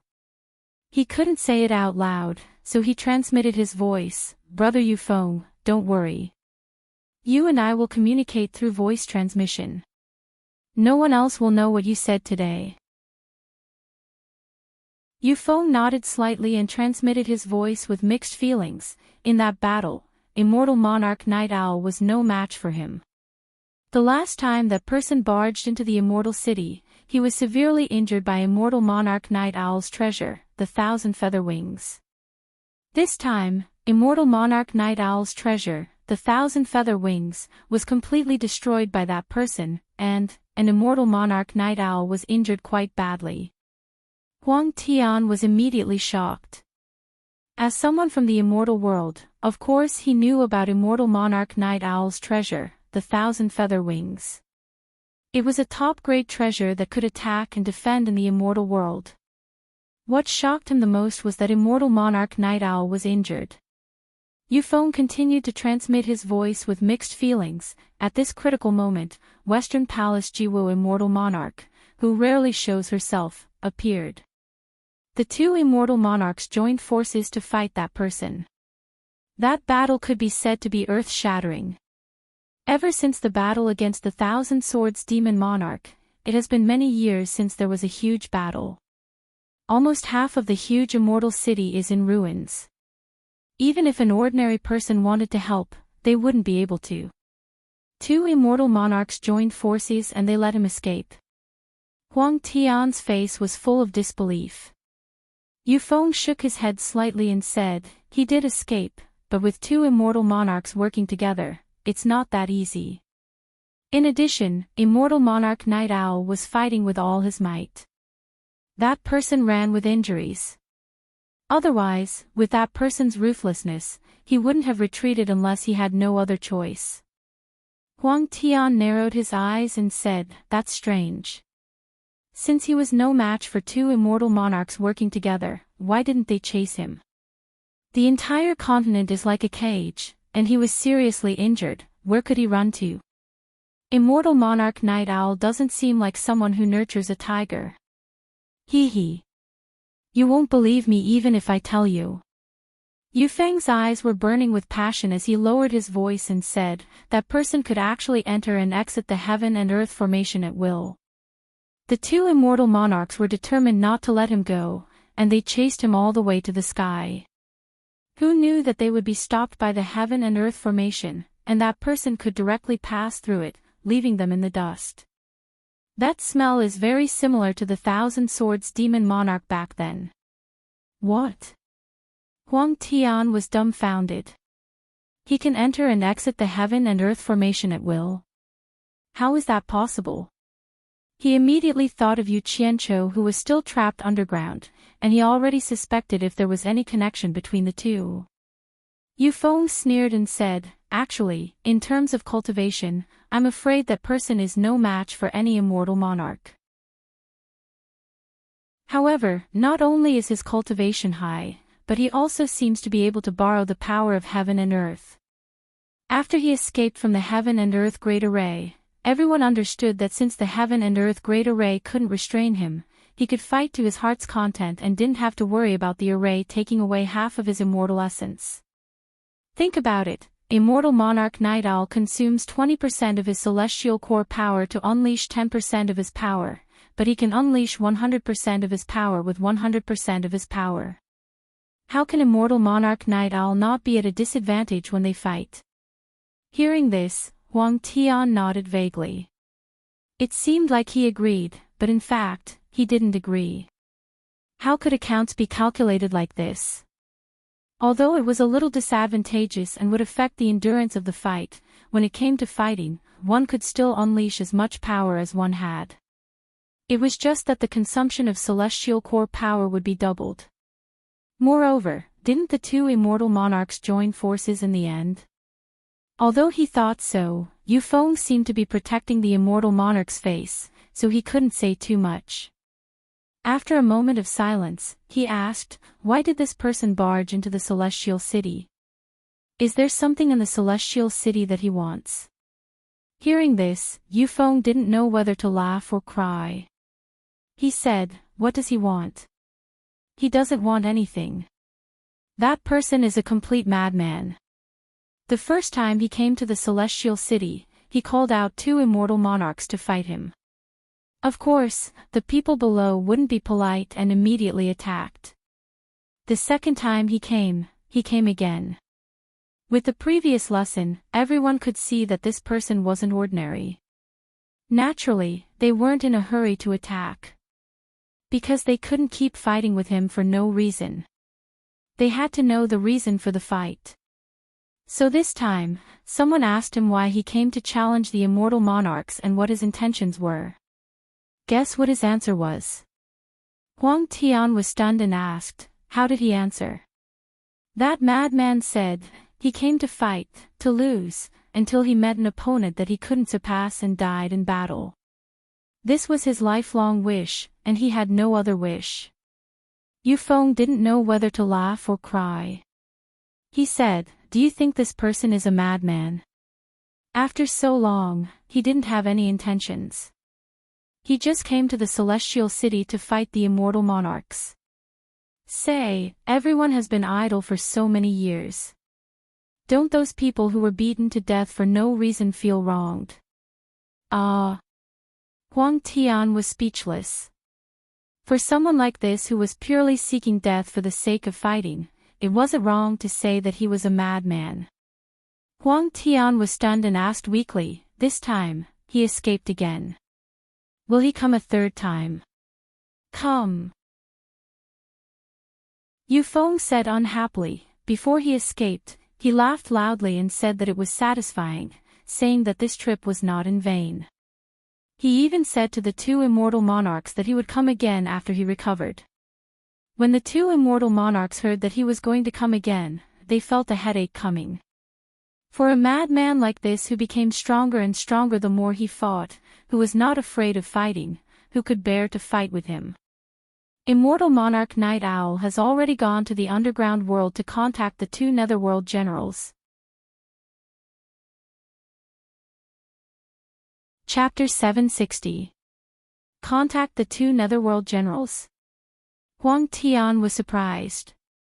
The 2 netherworld generals have not come out for a long time, and there has always been a barrier between them and the people of the immortal world.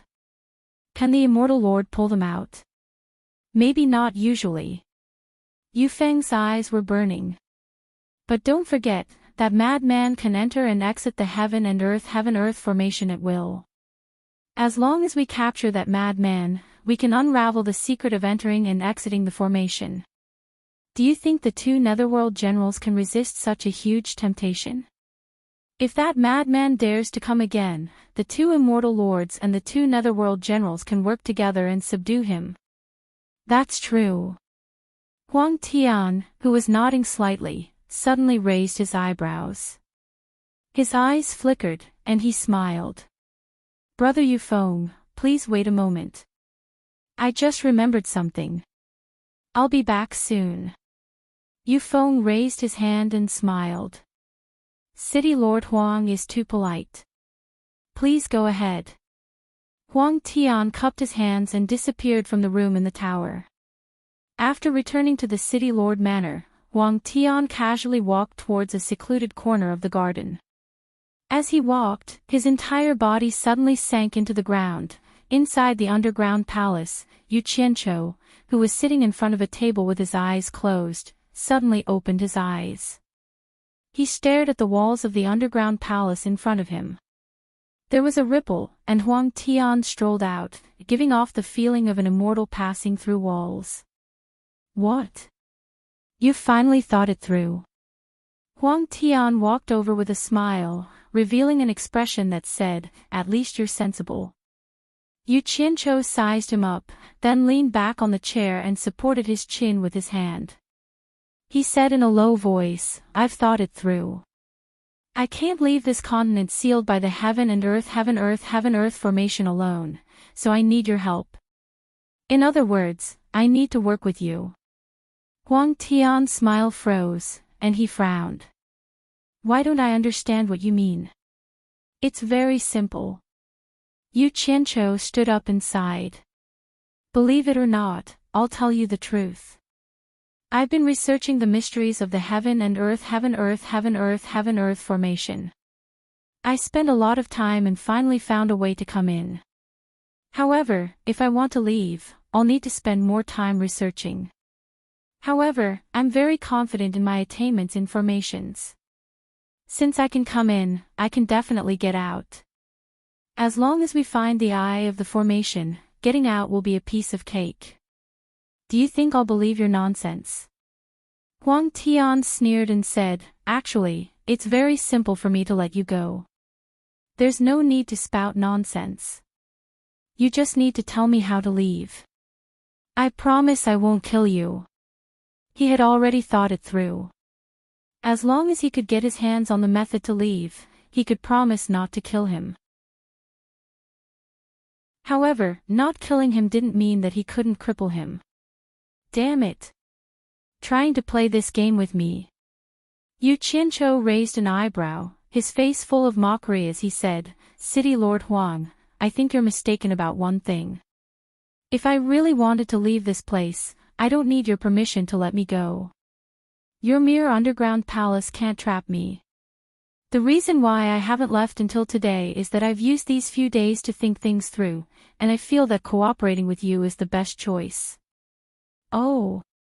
Huang Tian revealed a face full of mockery and said, then I'd like to see how you can leave this place if I don't let you go. If you really have the ability to leave this underground palace, I'll agree to cooperate with you. He didn't believe that Yu Qianzhou would obediently stay here if he could leave this place. Hee. It seems that if I don't show some sincerity, City Lord Huang won't believe me at all. Yu Qianzhou shook his head and sighed, I've always been a low-profile person and don't like to be ostentatious, but, fine. Today, I'll show off a little. It'll also let City Lord Huang know my sincerity in cooperating with you. Under Huang Tian's disdainful gaze, this guy looked around and stretched out a hand, pointing at the place Huang Tian had just come out from.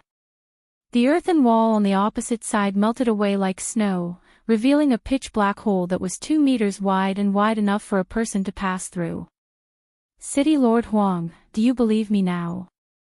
Yu Qianzhou asked with a deadpan expression. Huang Tian was completely dumbfounded. In the end, Yu Qianzhou shook his head and muttered to himself, not saying anything, that means you don't believe me. Fine, he stretched out his hand again, and with 2 fingers, he pointed to the east, then to the west, then to the left, then to the right. In short, he randomly pointed to the front, back, left, right, up, down, down, and down. In the blink of an eye, the underground palace was filled with holes, and the underground palace couldn't be considered an underground palace anymore. It was completely an underground hub that connected in all directions. After finishing his work, Yu Qianzhou put his hands behind his back and asked with a face full of mockery, City Lord Huang, which hole do you think I should leave from? Huang Tian was flabbergasted. After a while, he asked, so you also know how to control Earth, hee. I've always been a low-profile person. There's no need to mention this.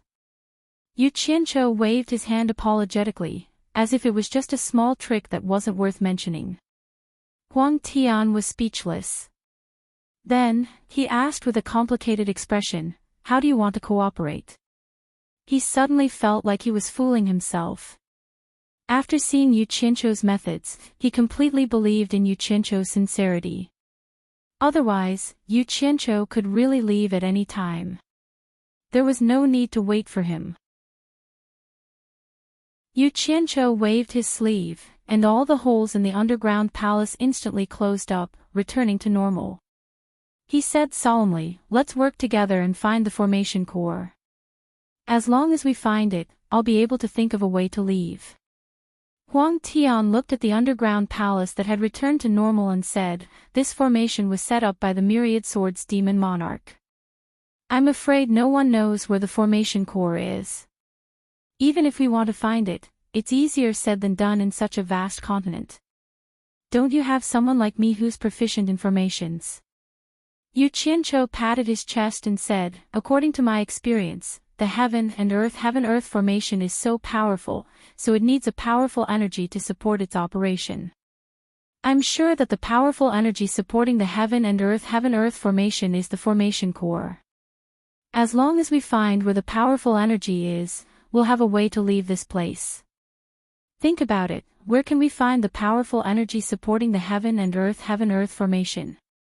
The powerful energy supporting the heaven-earth formation.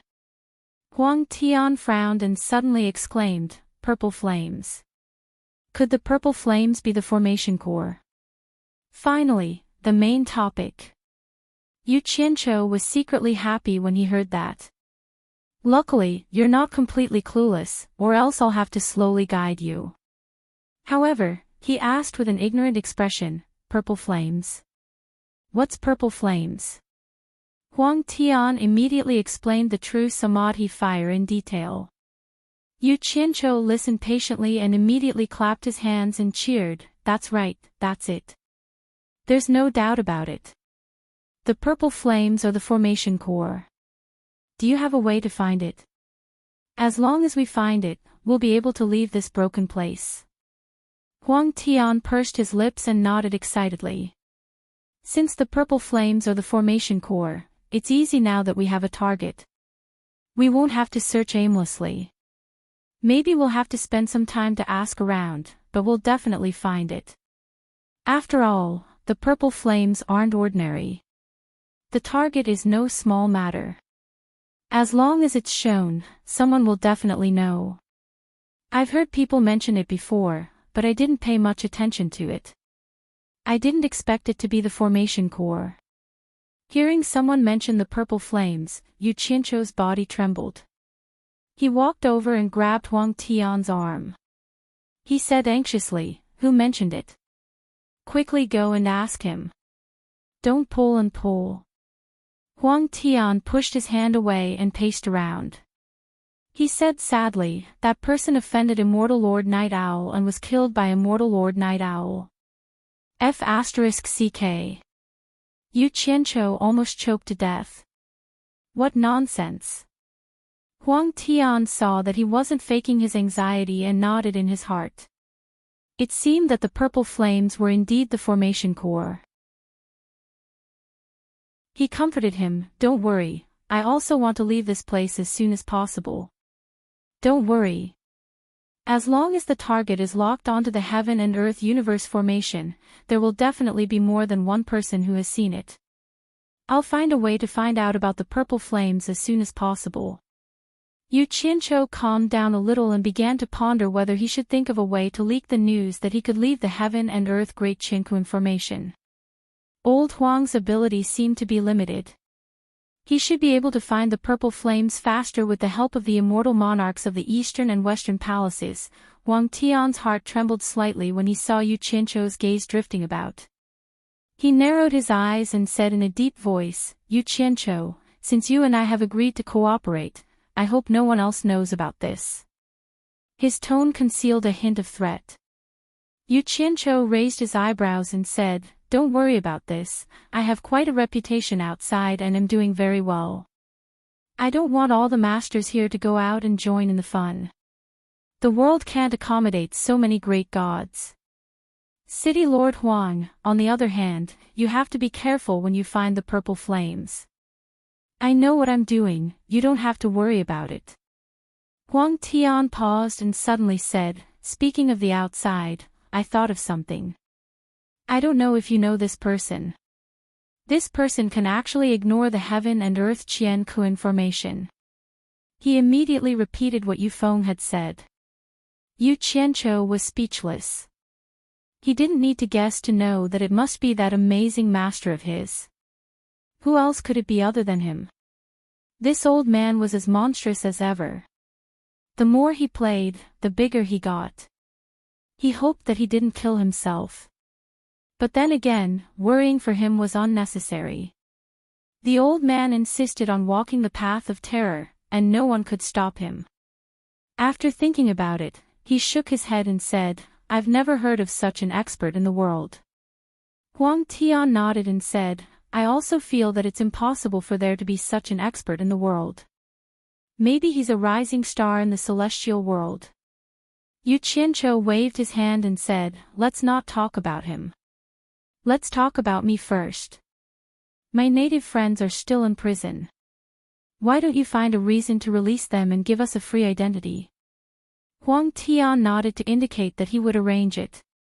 Yu Qianqiu looked around and said, you should keep this underground palace. If there's anything, we'll meet here. Let's just say it like this. I'll go to prison first. Quickly release us. I'm leaving. After saying that, he dashed into the mud wall and disappeared. Huang Tian's face twitched. This underground palace really couldn't trap him. Chapter 761. In the dungeon, as soon as Yu Qianqiu appeared, Immortal Lord Crocodile immediately transmitted his voice to him. Did you find Huang Tian? Yu Qianqiu did not disturb the others. He quietly lay down beside him and replied with a voice transmission, it's done. We will be able to leave in no time. You killed his men. He didn't make things difficult for you. Immortal Lord Crocodile asked curiously. You're worrying too much. There's nothing I can't handle. This is what it means to be capable. Yu Qianqiu lay down on a pile of straw and crossed his legs. The two of them chatted casually. Sure enough, after waiting for a while, the sound of the metal door opening came from outside. The footsteps were getting closer and closer. After the door of the cell was opened, under the dim light, someone shouted at the door, all of you, come out. Boli and the others hurriedly stood up and walked out. The guard scolded them a few times and led them outside. Once out of the dungeon, Boli and the others felt that the sunlight was blinding because they had stayed in the dark for too long. In the courtyard outside the dungeon stood a few soldiers in bright armor. They were obviously of a higher grade than the guards here. A man with a dignified aura slowly sized them up. After that, he asked in a deep voice, who is Yu Qianqiu? I am. Yu Qianqiu, who was the smallest among them, stood out. The man looked at him meaningfully and said in a relaxed tone, you can go out, but you have been stripped of your right to participate in the fence gathering. Without permission, you cannot leave Lost City. Boli and the others looked at each other and kept quiet. They were obviously a little afraid. To them, the city guards were people they had to look up to. Yu Qianqiu frowned. This must be Huang Tian's order. He did not know what the old man meant. Was there any meaning in doing this? Immortal Lord Crocodile said impatiently, can we go now? With his pride, if it was not to cooperate with Yu Qianqiu, he would not stay in a place like this to be scolded. The man didn't get angry and nodded without changing his expression. Immortal Crocodile was the first to leave. Yu Qianqiu smiled and waved at Boli and the rest. Let's go, let's go. It's fine now. He guessed that these guys must have been living in fear for the past few days. The man with the dignified aura silently watched them leave, and his expression seemed to be deep in thought. The sacred palace of Baiwan country, which was hidden in the deep mountains and beautiful rivers, was pure white and smooth like jade. Under the illumination of the sun, it radiated a warm light. It was symmetrical with the surrounding mountain scenery, like a piece of jade embedded in the mountain, with the mountains on one side and the water on the other. It was holy and pure. The air outside was fresh and green, with birds chirping and flowers blooming everywhere. In front of the white jade railings of the temple stood Wen Lanfeng in a plain gray robe. The color of his robe reflected his mood. The pleasant scenery could not dispel the faint melancholy in his eyes. The plain gray robe, the slender figure, and the melancholy eyes, stood there quietly, looking extremely lonely. He had been standing here for a long time, and no one dared to disturb him. The peerless beauty of Lingfang Valley still lingered in his dreams. His infatuation had not wavered for countless years. On the flowering path outside, a man calmly walked over and bowed to the dazed Wen Lanfeng. Elder ancestor. Wen Lanfeng slowly came back to his senses and smiled faintly. It's Wen Rui. What's the matter? What's the matter? Wen Rui smiled and reported. It's like this. There's someone outside who wants to see you. I can't chase him away, so I'm here to ask for your permission. Oh. Wen Lanfeng frowned slightly. Who wants to see me? Wen Rui muttered. I don't know if it's true or not. He claims to be Yan Juixing, but I don't think so, Yan Juixing. Wen Lanfeng's eyes instantly turned sharp. He asked in a low voice, where is he? Yan Juixing had taken away Lu Yanqing's disciple, Xan Lao San, which worried Lu Yanqing. How could he not care about it? He's waiting by the heart-cleansing lake. Before Wen Rui finished his words, Wen Lanfeng had already turned into a shadow and flew away. Wen Rui immediately followed him. In the depths of the jungle, the heart-cleansing lake was as calm as a mirror, reflecting the blue sky and white clouds. From time to time, various kinds of birds flew by. There were pavilions built by the lake, which were the residences for receiving guests. Mist curled up from the lake, setting off the scenery here like a fairyland on earth. A black-robed man stood by the lake. His silky black hair was draped over his shoulders, covering half of his face. He was expressionless as he watched the fish swimming leisurely in the lake. No one knew what he was thinking. Two figures landed behind him, one in front and one behind. He continued to stare at the lake silently. Wen Lanfeng was slightly startled when he saw the black-robed man. He had seen Yan Juixing before. At that time, Yan Juixing's cultivation was only at the early stage of crossing calamity. But this man's cultivation was clearly at the early stage of soul formation. Wen Lanfeng stared at the back of the black-robed man and said in a low voice, Who are you? Why did you pretend to be Yan Juixing and trick me to come out to meet you? Do you think I have a good temper? How would I dare to lie to you, Senior Wen? I'm afraid you're forgetful. The unmoving black-robed man finally turned around slowly. His long black hair fluttered even though there was no wind. It was Yan Juixing's true appearance. You. Wen Lanfeng was shocked. He had seen Yan Juixing before. This man's appearance was indeed Yan Juixing's, but he could not be wrong about his cultivation. He quickly stared at Yan Juixing's left hand. He remembered Lu Yanqing saying that Yan Juixing's left hand had been chopped off by Yu Qianqiu, and this man's left hand was intact. Lu Yanqing would definitely not lie to him. You're definitely not Yan Juixing. Who are you? Wen Lanfeng shouted. He was really angry. Someone actually dared to trick him in front of him. No matter how good his temper was, he could not hold it in anymore. Yan Juixing slowly raised his left hand and said coldly, Senior Wen must be wondering why my hand, which was chopped off by Yu Qianqiu, is still here, right? Yes, it was once chopped off by Yu Qianqiu, but it grew back. And my cultivation must be very strange to you, right? Actually, life is full of miracles. There's nothing strange about it. What he said was all the doubts in Wen Lanfeng's heart, but such an answer did not satisfy Wen Lanfeng. Wen Lanfeng still doubted, Are you really Yan Juixing? Yan Juixing shook his head slightly and said, I thought Senior Wen would have a better vision. I didn't expect you to be so mediocre. I'm really disappointed. Isn't Senior Wen on good terms with Yu Qianqiu? You must have heard him mention that I'm cultivating demonic arts. He stared at his left hand coldly and said indifferently, It's all thanks to the demonic arts that I can stand here today. Wen Lanfeng's pupils shrank. Even if the other party was really Yan Juixing, his attitude towards him was too calm. Did he think that he was a match for him just because his cultivation had reached the early stage of soul formation? Wen Lanfeng snorted and said, So, you're really Yan Juixing. Yan Juixing put down his left hand and nodded slightly, Yes. Moreover, impersonating Yan Zhuixing won't do me any good. It will even make Senior Wen unhappy. Why would I do that?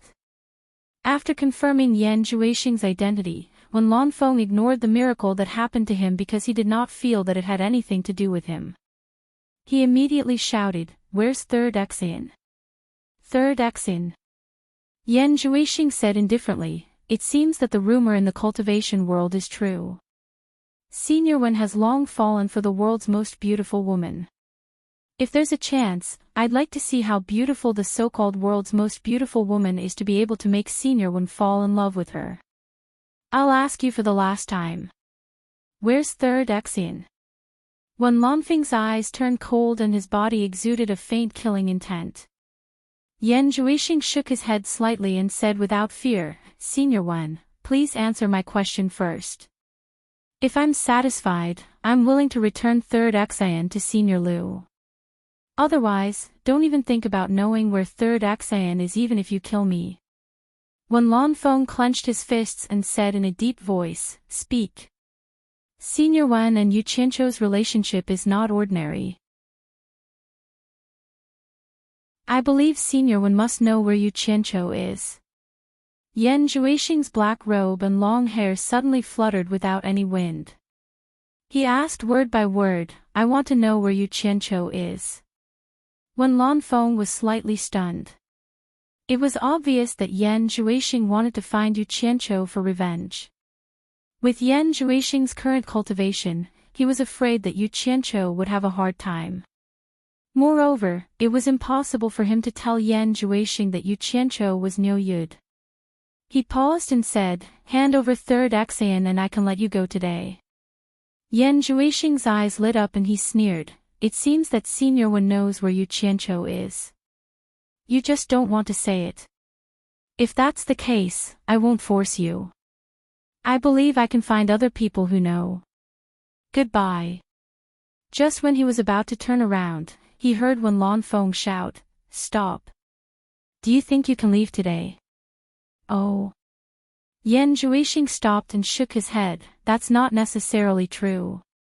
You don't have the ability, but you have the guts.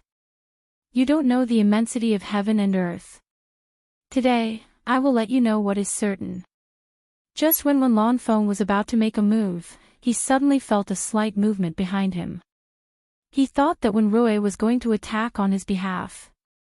Unexpectedly, he felt a chill in his chest. An ice-cold sword had already pierced through his chest. Wen Lanfeng stretched out 2 fingers at lightning speed to clamp the sword's edge to prevent it from moving and causing him more serious injuries. He suddenly looked back and saw that the person who sneak attacked him was none other than Wen Rui, who was standing behind him. He was desperately urging the sword in his hand to kill him. At this moment, Wen Lanfeng's mood was no less than being struck by lightning. He only felt cold all over and roared, "Wen Rui, you bastard, the difference in their cultivation was too big." Wen Lanfeng's impressive cultivation was not child's play. When Wen Rui saw that his sword was caught between Wen Lanfeng's 2 fingers and he was unable to move it even after exerting all his cultivation, he was immediately shocked. He immediately abandoned his sword and flashed over, swinging his palm towards the top of Wen Lanfeng's head. Looking at this move, it was obvious that he wanted to kill Wen Lanfeng in one blow.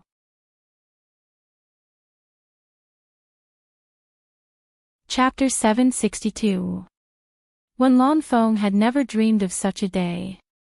Since he stepped into the cultivation world, he had been prepared to die a horrible death. However, he had never thought that the Wen family wanted to kill him. Especially Wen Rui, who had no chance to step into the soul formation stage without his strong support. Otherwise, Wen Rui would not be able to hurt him even if he had a little bit of defense. How could he vent his anger? Wen Lanfeng's face was full of grief and indignation. With 2 fingers, he broke the sword that had pierced through his chest. He swung his arm, and a cold glare shot out. It carried the force of thunder, and it was as fast as lightning. It was even faster than the person who attacked him, and with a bang, it struck Wen Rui's chest, causing a splash of blood. Puff! when Rui spat out a mouthful of blood. The momentum of the broken sword was like a heavy hammer hitting his chest. When the cold light pierced through his chest, he was shocked and flew out by a huge force. Yan Juixing turned into a shadow and rushed over almost at the same time as Wen Lanfeng's attack. Wen Lanfeng's murderous aura suddenly appeared like a whirlwind.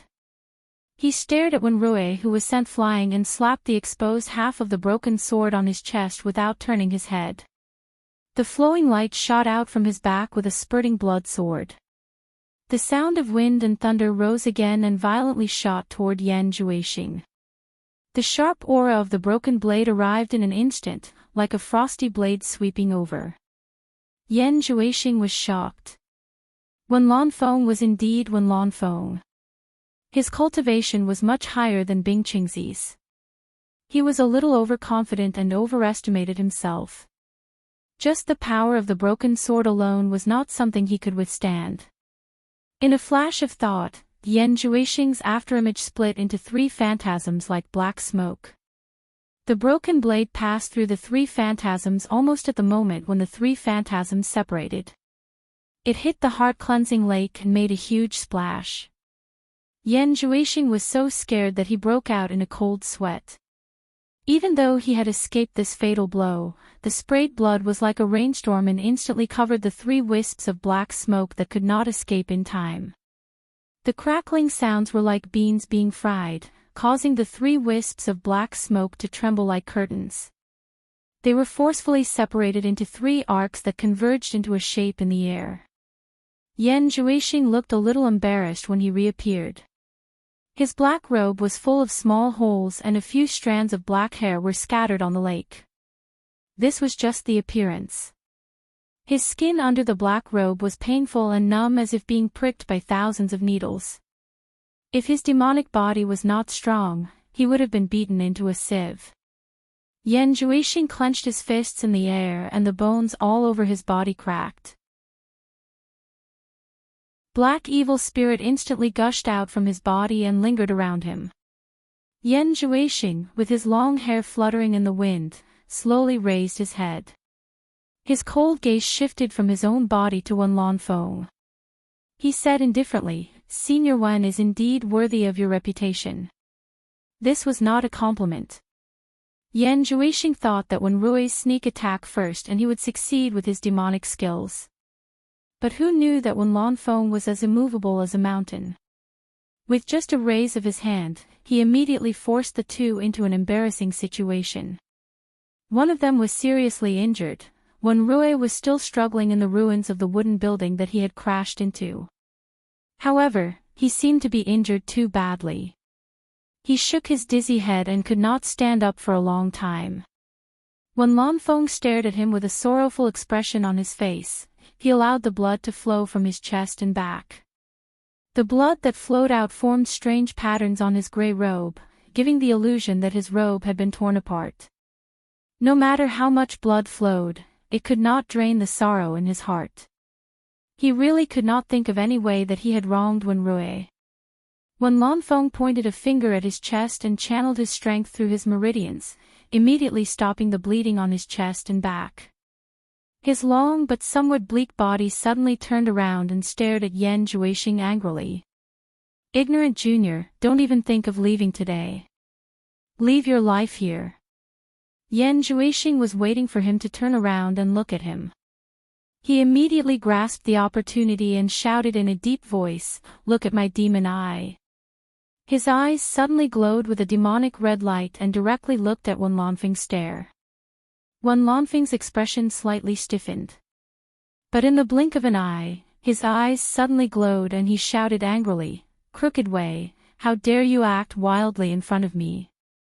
Today, I must eliminate you, you scourge." His loud and clear voice was deafening, surging layer by layer. Yan Juixing showed a pained expression. The demonic red light in his eyes suddenly disappeared. With a flick of his long hair, he spat out a mouthful of blood. Wen Lanfeng's cultivation was profound and his primordial spirit was as strong as steel. It was not someone that Yan Juixing could cross levels to capture. As a result, he suffered a backlash and injured himself. In fact, the demonic book had long warned that when facing an opponent with a certain level of cultivation, one should not use demon eye ecstasy lightly. Otherwise, one could easily suffer a backlash. Within a certain level of cultivation, it could be used to cross levels because the primordial spirits in this level were relatively light and easy to capture. After this level, as the opponent's primordial spirit had stabilized, it could at most be used on people of the same level. The higher the level, the more stable the primordial spirit was, and the harder it was to control. In the end, one could only control people with a lower level of cultivation. If one encountered a cultivator with attainments in the primordial spirit, one had to be extra careful even if their cultivation was lower. Otherwise, one might be controlled by the other party. This was the fatal weakness of demon eye ecstasy. But then again, if one could control it regardless of the level of cultivation, the world would have long been the world of demonic cultivators. It was not that Yan Juixing did not know this, but because of the improvement of his cultivation and the fact that he had injured Bing Qingzi with a punch, he was indeed a little overconfident. As a result, he suffered a loss in the hands of Wen Lanfeng. As the saying goes, there must be a gain for every loss. After suffering a loss, he would remember the lesson. At this moment, a silver light suddenly flashed out from the storage bag on Wen Lanfeng's waist. The sword moved along with his finger. Wen Lanfeng waved his arm and pointed. The giant silver sword did not stop at all. With the momentum of a thunderbolt, it stirred up layers of almost substantial air waves and burst out. In this blow, Wen Lanfeng did not hold back any strength. He wanted to kill Yan Juixing. The monstrous momentum rushed like a cannon. The silver light in the middle shocked Yan Juixing, who was shaken. He immediately teleported to avoid it without thinking. However, just when he appeared hundreds of meters away, he could immediately hear the roar that broke through the air. Yan Juixing slightly tilted his head and was immediately scared out of his wits. The giant silver sword almost followed him at the same time. It was frighteningly fast, and he immediately teleported to avoid it, when Lanfeng stood by the lake in a blood-stained gray robe. His eyes followed Yan Juixing, who was dodging. He was completely determined to kill Yan Juixing. How could he easily escape? The lake water beside the heart-cleansing lake suddenly rippled and was pushed away layer by layer. Each wave was higher than the previous one. Just when Wen Lanfeng's momentum soared and he wanted to fly to the sky to deal with Yan Juixing, there was a flapping sound in the ruins of the wooden building behind him. Wen Lanfeng suddenly turned back. He saw Wen Rui's eyes were about to crack. He coughed out mouthfuls of blood and seemed to be madly rushing over. Bastard! Wen Lanfeng shouted angrily. He was immediately furious. He raised his palm with surging momentum wrapped in murderous intent. With Wen Rui's current weak body, he would probably immediately lose his life if he were to use this palm. However, when Wen Lanfeng's eyes met Wen Rui's unprecedented tyrannical eyes, he immediately remembered the moment when Yan Juixing wanted to control him with the magic eye. He instantly understood why Wen Rui's sneak attacked him. He dodged sideways to avoid Wen Rui, who was knocked down, and pointed two fingers on Wen Rui's back. The finger's strength easily penetrated Wen Rui's meridians, and Wen Rui immediately collapsed to the ground. At this moment, there was a sharp whistling sound in the air. Wen Lanfeng suddenly looked over and saw a flowing light get rid of the giant silver sword at an incredible speed. Want to run?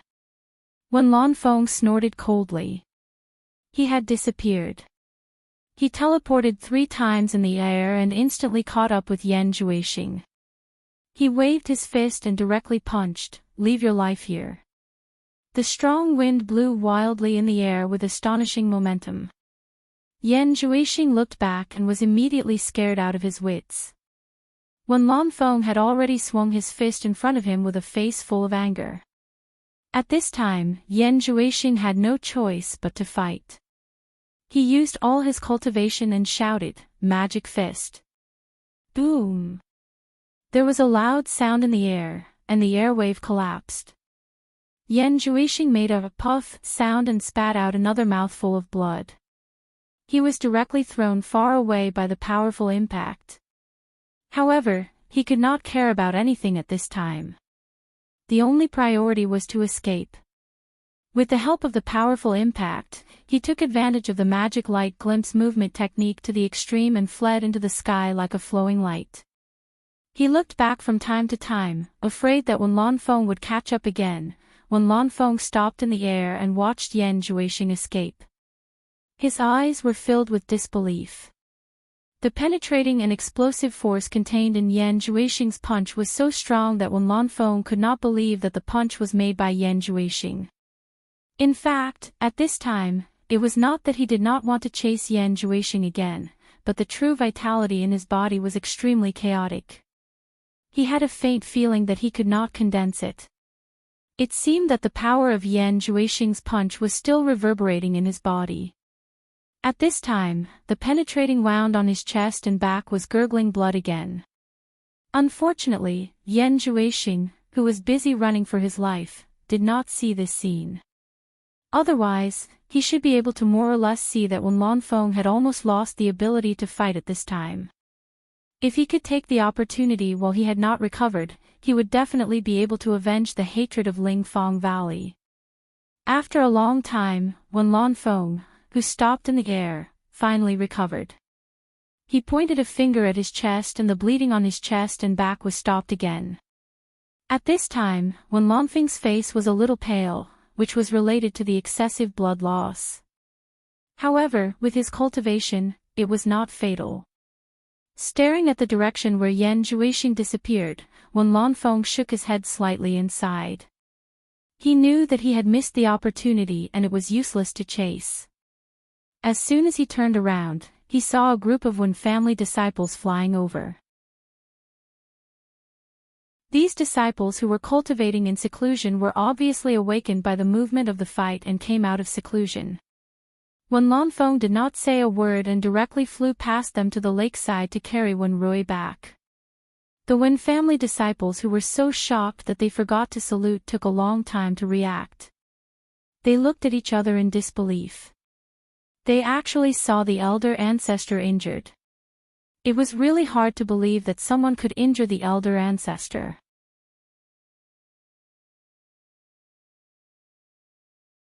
Chapter 763. In the boundless mountains, a shadow suddenly fell from the sky. Yan Zhuixing, who was fleeing in panic, quickly dodged through the dense forest.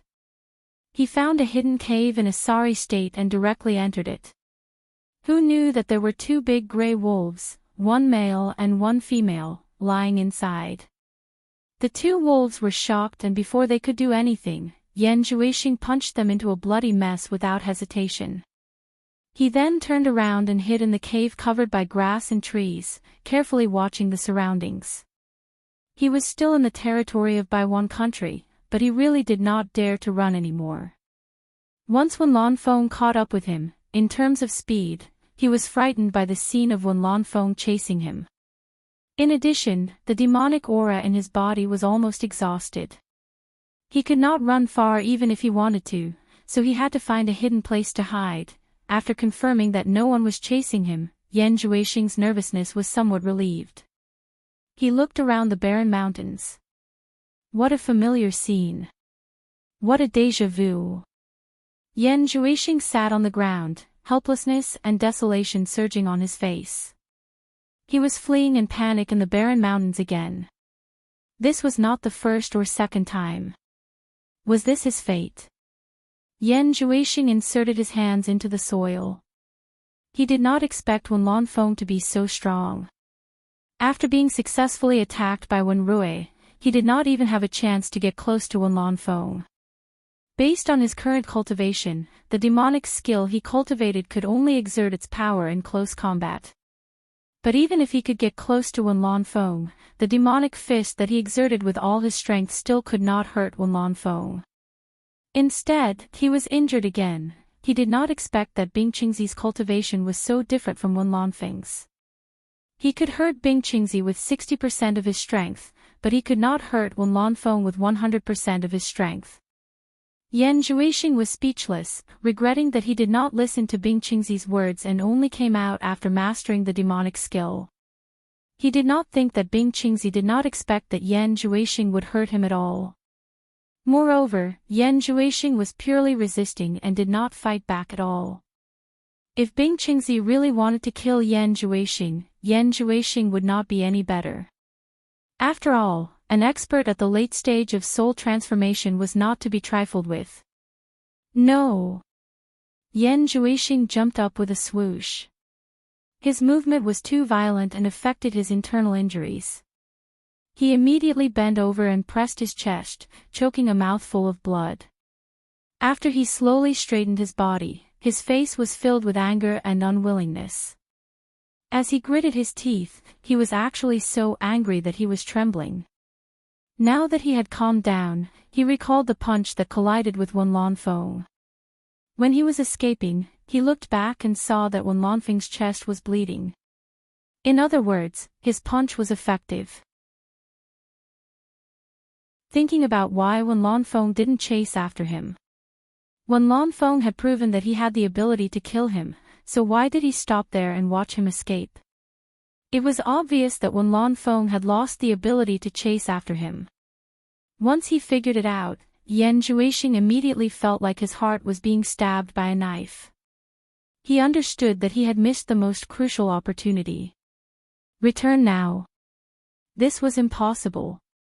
With Wen Lanfeng's ability, with this period of time as a buffer, not to mention recovering from his injuries, he would at least have the ability to fight again. After fighting with him, Wen Lanfeng must have understood the power of his devil fist. If he went back to fight, it would be impossible for Wen Lanfeng to fight him in close combat. A flying sword with unparalleled power could take his life. Cough, cough. Yan Zhuixing coughed violently and spat out mouthfuls of blood. This was due to his anger, which aggravated his injuries. He covered his chest and looked at the blood on the ground. His gaze slowly recovered its indifference. Under the dazzling red, he gradually calmed down.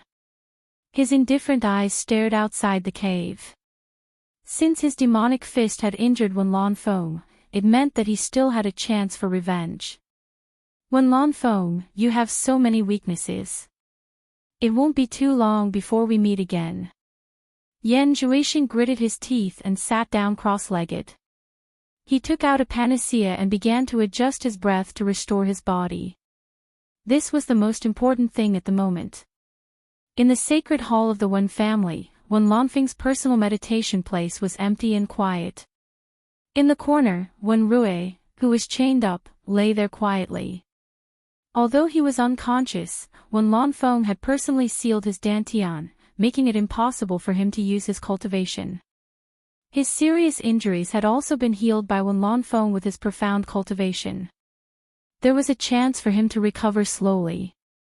Wen Lanfeng was sitting cross-legged opposite him, healing himself. A few days later, Wen Lanfeng slowly opened his eyes. Although his injuries had not healed, they were no longer a problem. He calmly looked at Wen Rui in the corner, without the slightest anger in his eyes. It was not Wen Rui's intention to sneak attack him. He was controlled by Yan Zhuixing. After understanding this, he could only think about how to help Wen Rui completely get rid of Yan Zhuixing's control. He got up and walked to the unconscious Wen Rui. Wen Lanfeng looked at the person on the ground and could not help but sigh. Yanqing, we were all wrong. Yu Qianqiu was right. He remembered the scene in the cornucopia. At that time, Yu Qianqiu was determined to kill Yan Zhuixing and Hu Changshu's son, Hu Yuntian. It was he who listened to Lu Yanqing and stopped him. Otherwise, with that guy's courage to do anything, it was very likely that he would have killed Yan Zhuixing. There would not have been the disaster of Lingfang Valley and the disaster of Heart Cleansing Lake. However, it was too late to say anything now. Maybe he had caused big trouble for Yu Qianqiu. Yan Zhuixing would definitely not let him go. Wen Lanfeng shook his head slightly and felt a little regretful. He helped Wen Rui up on the spot to see if he could help him get rid of Yan Juixing's control. On both sides of the road leading to Lingfang Valley, there were stone tablets singing praises of Lingfang Valley for saving the world and saving people. The word pious was written on the faces of the people who came and went. That was the respect for Lingfang Valley from the bottom of their hearts. However, there was one person who did not seem to fit in with the crowd. Nobody noticed when he appeared among the passers-by. This person was wearing a black robe and walking slowly. His long black hair was draped over his shoulders. Half of his face was covered by his long hair while the other half of his face looked unusually cold. The gaze that he revealed was as calm as stagnant water. Whether it was his temperament or attire, he was different from ordinary people. The passers-by who came and went could not help but look at him. However, they would subconsciously stay away from him.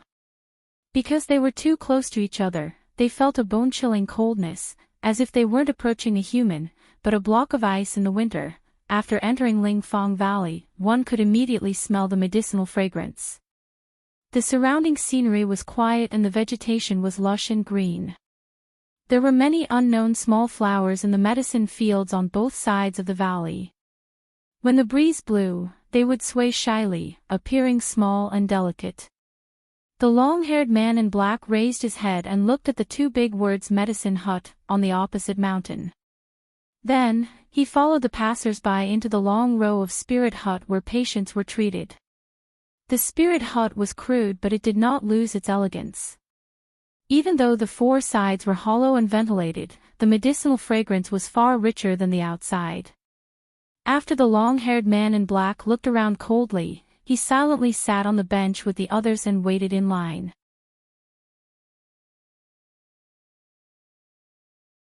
Chapter 764. However, no one was willing to sit close to him. His left and right sides became empty, which was not harmonious with the surrounding atmosphere. All of a sudden, he became extremely conspicuous in the abode. It was hard not to be noticed by the disciples of Lingfang Valley. The disciples of Lingfang Valley who were busy in the abode all looked at him. Someone walked to his side and looked at him suspiciously. "Are you here to see a doctor?" Yan Juixing did not even look at him. He shook his head slightly and said, "I'm here to deliver a message." Message? That person was taken aback and asked in astonishment, "What message?" "Third brother Axian asked me to deliver the message," Yan Juixing said lightly. The ordinary people at the side naturally didn't know what he was talking about, but how could the disciples of Spirit Fang Valley not know who third brother Axian was? When they heard what he said, they quickly walked over and stared at him, but no one could see through his cultivation. The person immediately asked, "What message did third brother Axian ask you to deliver? Are you ninth brother Axian?" Yan Juixing looked at him and said lightly, "Third brother Axian told me that I can only tell ninth brother Axian." Lingfang Valley was almost turned upside down because of third brother Axian and his brothers. The person naturally knew that it was not a trivial matter. He looked around the ordinary people who were staring at them curiously and frowned. He immediately smiled and cupped his hands at Yan Juixing. "It must be hard for you to come all the way here to deliver the message. Please follow me to the back of the mountain. I have some good tea to quench your thirst." Yan Juixing said lightly, "It's okay. I'm not thirsty. It's good here. I'll wait for ninth brother Axian here." The disciple of Lingfang Valley hesitated for a while and then whispered to the person beside him, "Quickly go and ask ninth uncle master to come." The person beside him immediately ran out of the abode. The person then asked with a smile, "I haven't asked for your name yet. I wonder if you can tell me."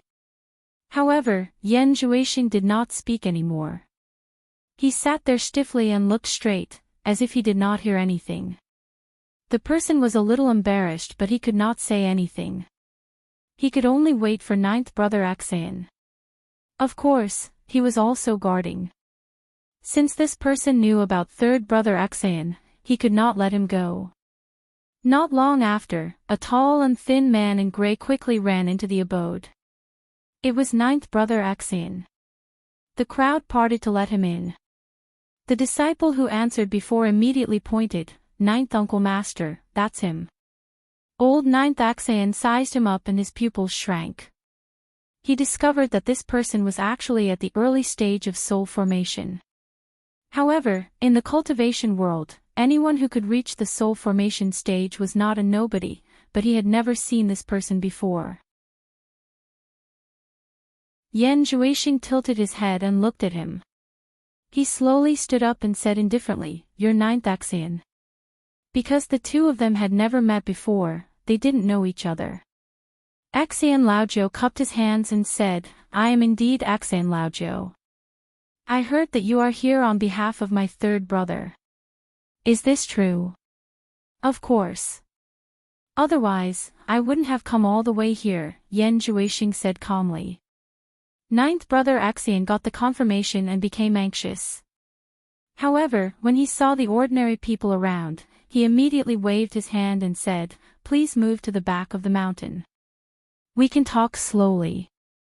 "No need. If you have anything to say, say it here." Yan Zhuixing refused. Ninth brother Axion was stunned. He looked at the crowd again and forced a smile, "Then I will follow you." "Oh right, I haven't asked for your name." Yan Zhuixing stared at him and slowly said word by word, "Yan Zhuixing." When he said that, all the disciples of Lingfang Valley were shocked as if they were facing a great enemy. Ninth brother Axion clenched his fists so tightly that there was an explosive sound. However, he was immediately stunned as if he had noticed something wrong. He sized up Yan Zhuixing again and said in a deep voice, "Who exactly are you? Why did you come to my Lingfang Valley to seek pleasure?" As far as he knew, Yan Zhuixing was only in the early stage of tribulation passing. Moreover, one of his arms was chopped off by Yu Qianqiu. The characteristics of this person couldn't match with Yan Zhuixing at all. How could it be Yan Zhuixing? Therefore, he concluded that this person came to Lingfang Valley to make trouble. "What do you think I can gain by coming to Lingfang Valley to pretend to be Yan Zhuixing?" Yan Zhuixing snorted. His eyes suddenly glowed with a demonic red light and locked onto ninth brother Axion's eyes. Ninth brother Axion's expression instantly became dull. The surrounding people only felt that the red light was dazzling. When the red light disappeared, they looked at Yan Zhuixing in horror as if they had seen a monster. They all retreated and knocked over many things. The disciples of Lingfang Valley also stared at Yan Zhuixing inexplicably.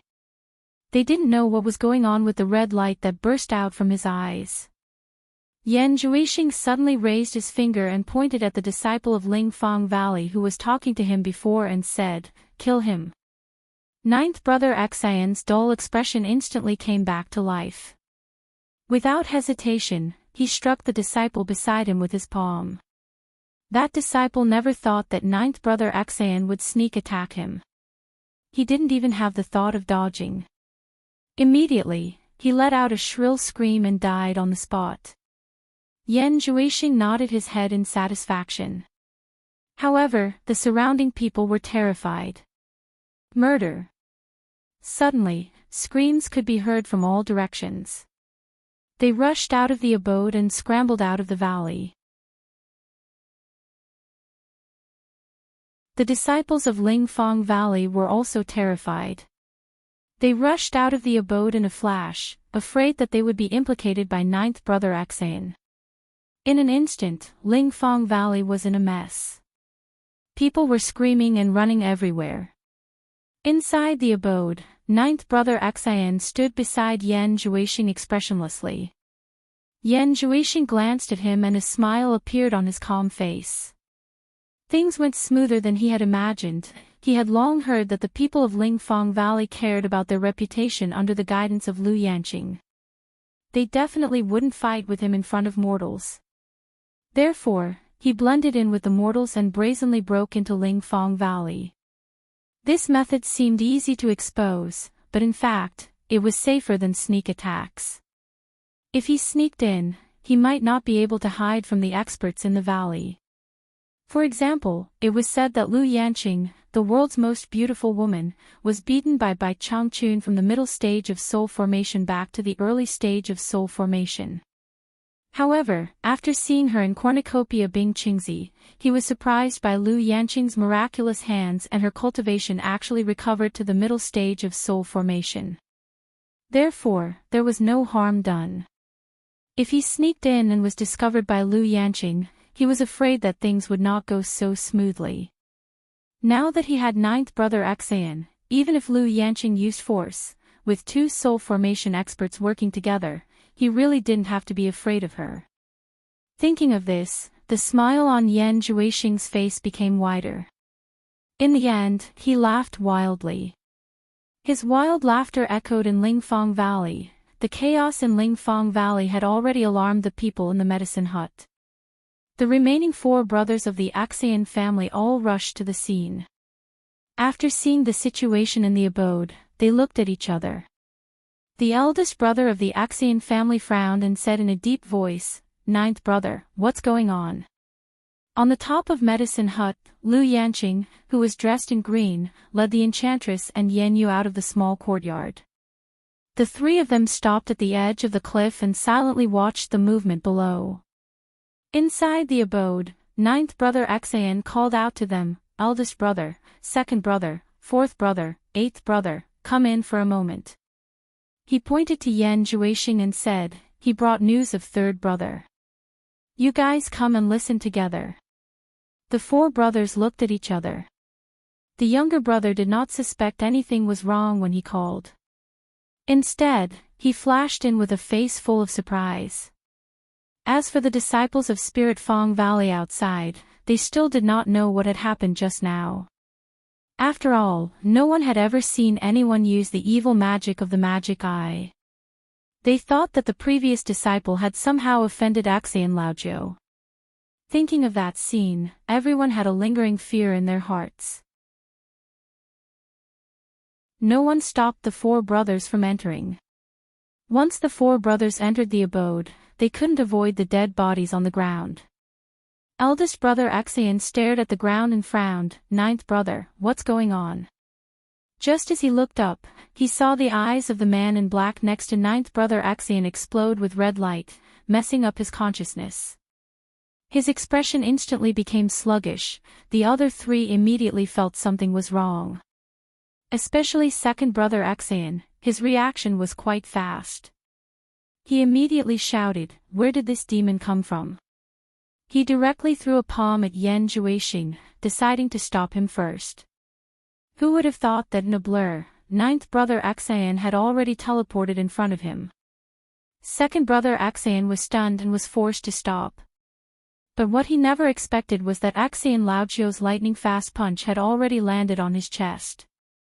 In a situation where he had no defense at all, he was mercilessly punched by a soul formation stage master. The situation could be imagined. "You." Before second brother Axian could finish his words, he was sent flying by the punch. With a bang, he crashed into the abode. Blood spurted out from his mouth, spraying into the air like a blood pillar. With a bang, he fell outside, completely motionless. He didn't even have the chance to scream. Fourth brother and eighth brother Axian simply couldn't believe that all of this was real. The two of them were completely dumbfounded and their minds were blank. Yan Zhuixing, who subdued eldest brother Axian, also didn't expect such a good thing to happen. He calmly subdued the dazed fourth brother and eighth brother one by one. After the Spirit Fang Valley disciples outside the abode witnessed all of this, they were all dumbfounded. They didn't know what was going on. Normally, they were like blood brothers. Why did they start killing each other? Some of the disciples who reacted quickly recalled that Yan Zhuixing had previously said that his name was Yan Zhuixing. Coupled with his demonic red eyes, they immediately shouted, "He is Yan Zhuixing. That is the demon eye." Martial uncles and martial uncles are being controlled by the demon eye. when Lu Yanqing saw second brother Xan flying out of the abode, she was also a little dumbfounded. When she heard someone shouting, Yan Juixing and the Demon Eye, she was immediately shocked and directly teleported down. The Allure Beauty and Yan Yu looked at each other in horror, then quickly followed after them. Yan Juixing was slowly walking out of the abode. Behind him were the eldest brother, fourth brother, eighth brother and ninth brother of the Axian clan. When Lu Yanqing landed, Yan Juixing immediately stopped and sneered. Then, two women landed behind Lu Yanqing, causing him to squint his eyes. He nodded slightly and said, 100 Charms Beauty and Master Yan, I didn't expect you to still be here. It really surprised me. Good, this is really good. Everyone is here. Saves me the trouble of searching everywhere.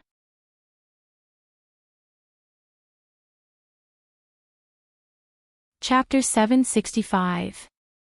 He was really happy. He thought that Yu Qianqiu would definitely take the two women away when he came here last time.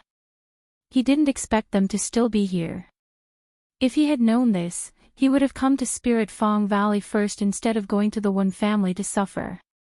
But then again, if he wasn't full of self-confidence and wanted to control Wen Lanfeng to help him deal with Miao Yud, so that he could deal with Yu Qianqiu, he wouldn't have provoked Wen Lanfeng for the time being. Lu Yanqing was even more so. To put it bluntly, Lu Yanqing was just a vase to him, no matter how beautiful she was. But controlling Wen Lanfeng would be of great use. Not to mention the shame of Spirit Fong Valley. It was estimated that Wen Lanfeng was the only one in the cultivation world who could barely be Miao Yud's opponent. Moreover, he could get the whereabouts of Yu Qianqiu from Wen Lanfeng. At the same time, he could use Wen Lanfeng to intimidate those in the cultivation world who had bad intentions towards him. In short, as long as he controlled Wen Lanfeng, many troubles could be easily solved.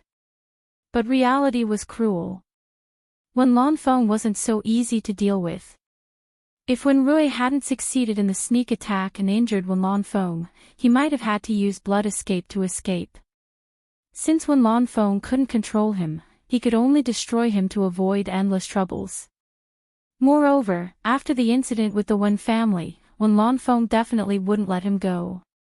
Because of this, Lu Yanqing played a role in his eyes. This was also the purpose of his coming to Spirit Fong Valley. However, what he never thought was that Temptress and Yan Yu were still here. One had an ambiguous relationship with Yu Qianqiu, and the other was Miao Yud's woman. The harvest this time was simply too great. How could Yan Juixing not be happy when the two women who had a close relationship with his two enemies were here? Temptress and Yan Yu looked at each other speechlessly. The three women, including Lu Yanqing, were shocked. They had all seen Yan Juixing, and the person in front of them was indeed Yan Juixing.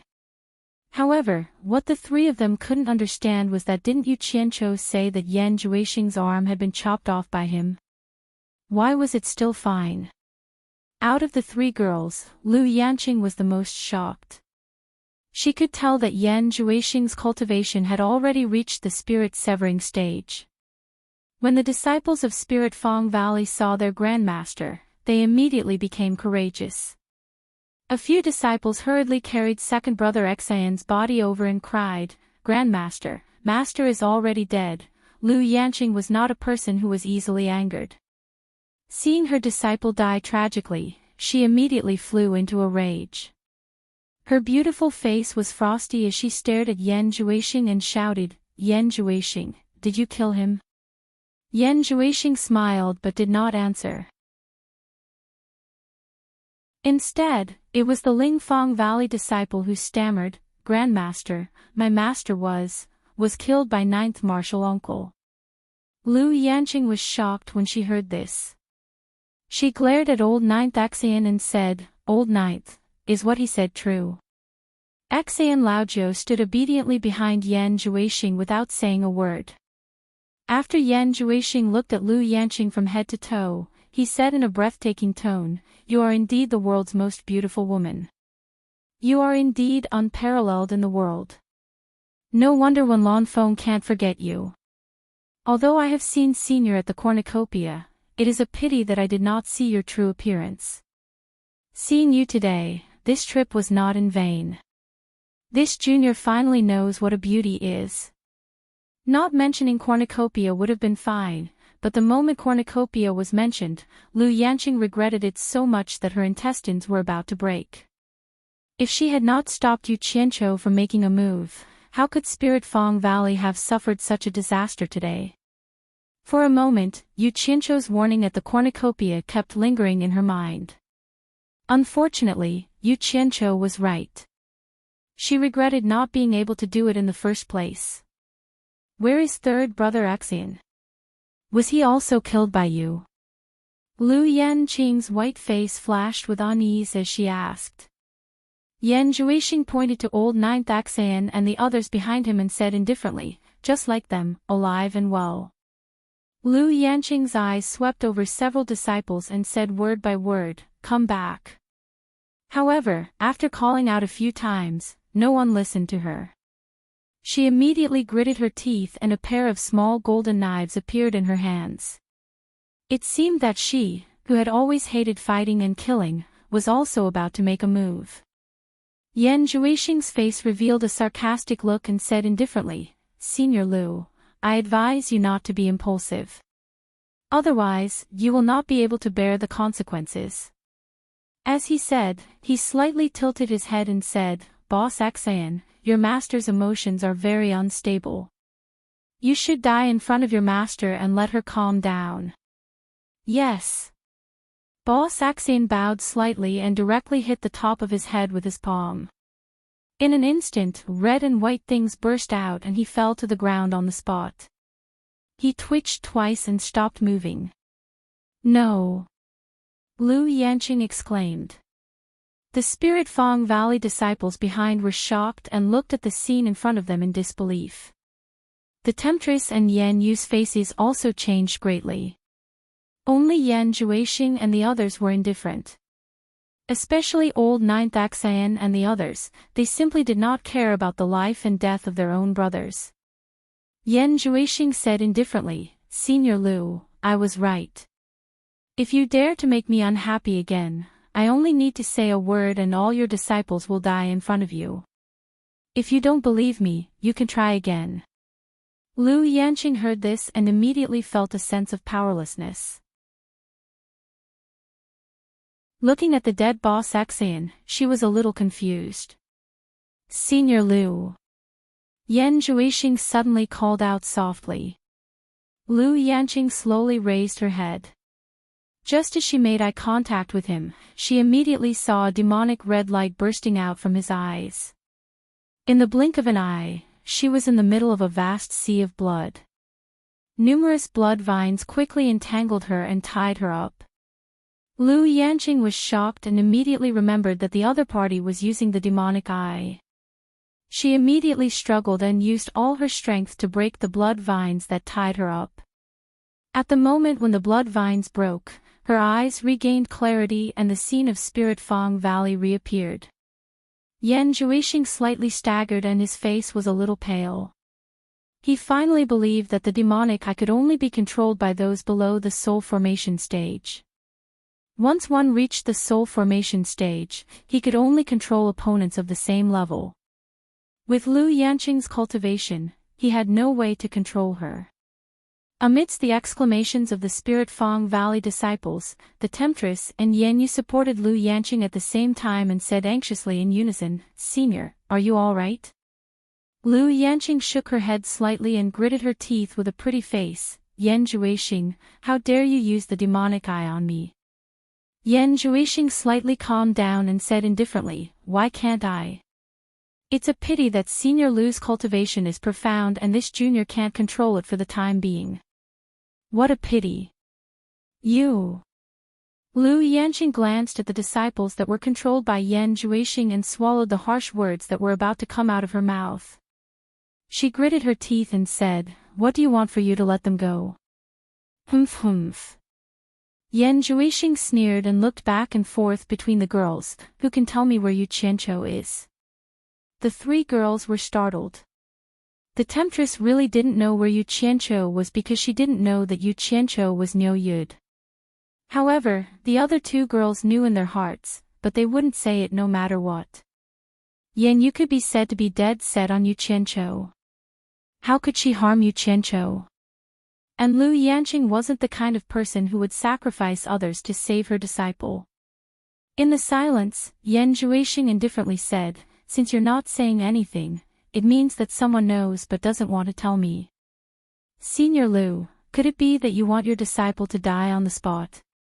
Lu Yanqing's face instantly turned pale. She bit her lips and said, "I don't even know where Yu Qianqiu is. Even if you kill them all, I still won't know." Yan Zhuixing was startled. How could he kill all her disciples?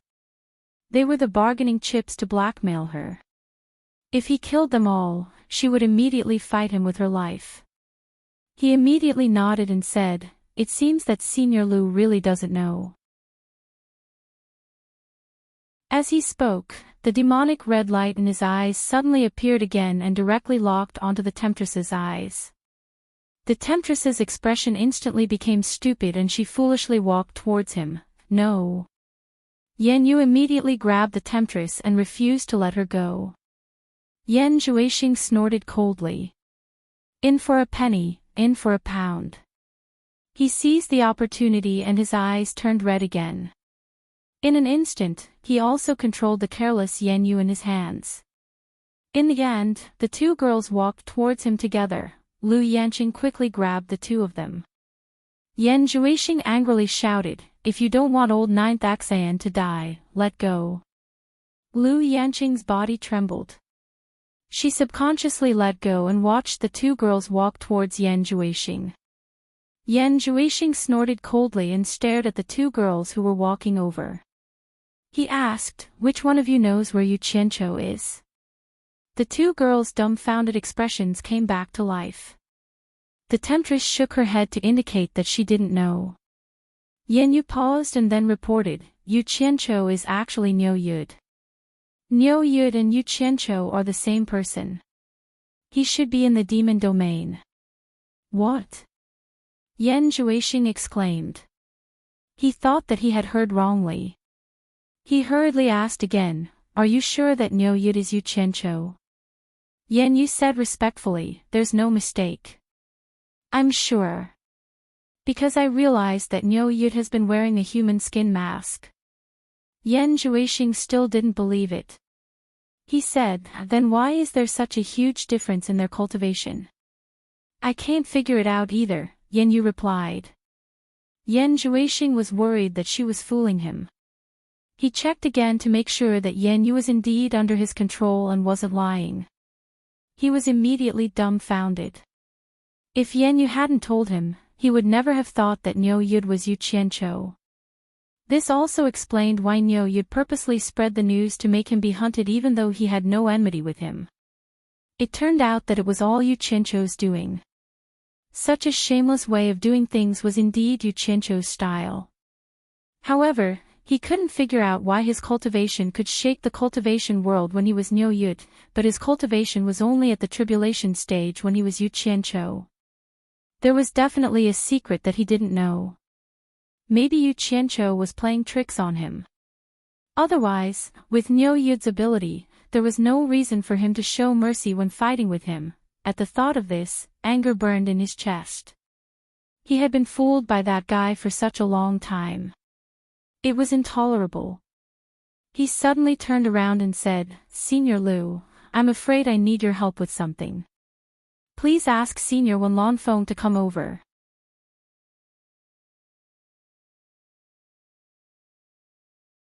Chapter 766. This has nothing to do with Wenlanfeng. Lu Yanqing refused. Although she was not good at dealing with emergencies, she knew what would happen if she called Wenlanfeng. Wenlanfeng would probably agree to anything for her. Yan Zhuixing's face was full of anger, and he shouted, "Xian Laosi, come here." Xian Laosi stood in front of him. Yan Zhuixing did not say a word and directly punched. Bang! Blood rain and minced meat burst out. With such a punch, Xa and Laosi completely disappeared from this world. The powerful power of the demonic fist made the surrounding disciples of Lingfang Valley all turn pale with fright. They retreated one after another, and some people had already begun to flee. As a result, when one person took the lead, the others scattered like birds and beasts. In the blink of an eye, the valley was empty.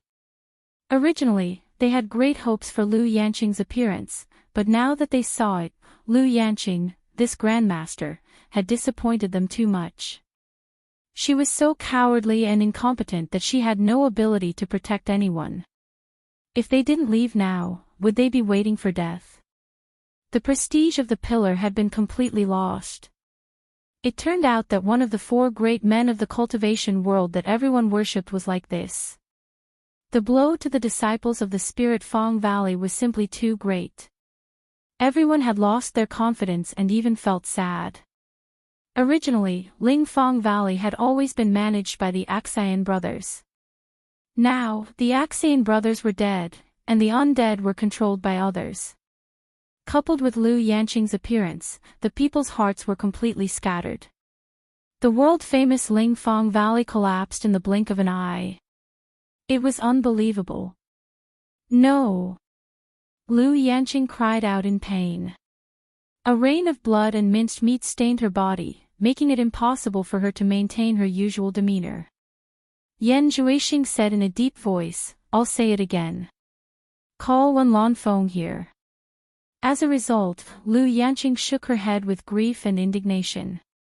Yan Zhuixing immediately shouted, "Xan Laosi, come here." No! Lu Yanqing screamed and finally succumbed to his despotic power. She waved her hand to stop him and said, I'll go, don't kill anymore." After saying that, she cried like a pear blossom in the rain. Her dignified and moving temperament was lost. That touching and sad look was really pitiful. Humph! Yan Zhuixing coldly snorted, "You should have known your place a long time ago. You asked for it." Lu Yanqing did not dare to hesitate any longer and quickly flew towards the small village at the top of the medicine hut, in the holy temple of the Wen family's holy land. Wen Lanfeng's quiet cultivation place was now filled with the sounds of chains and roars. The chained Wen Rui roared and struggled madly in the corner. Wen Lanfeng frowned and waved his sleeve. Wen Rui immediately fell unconscious on the ground. Wen Lanfeng sighed softly. No matter how high his cultivation was, he felt a sense of helplessness when faced with Wen Rui, who was controlled by the demon eye.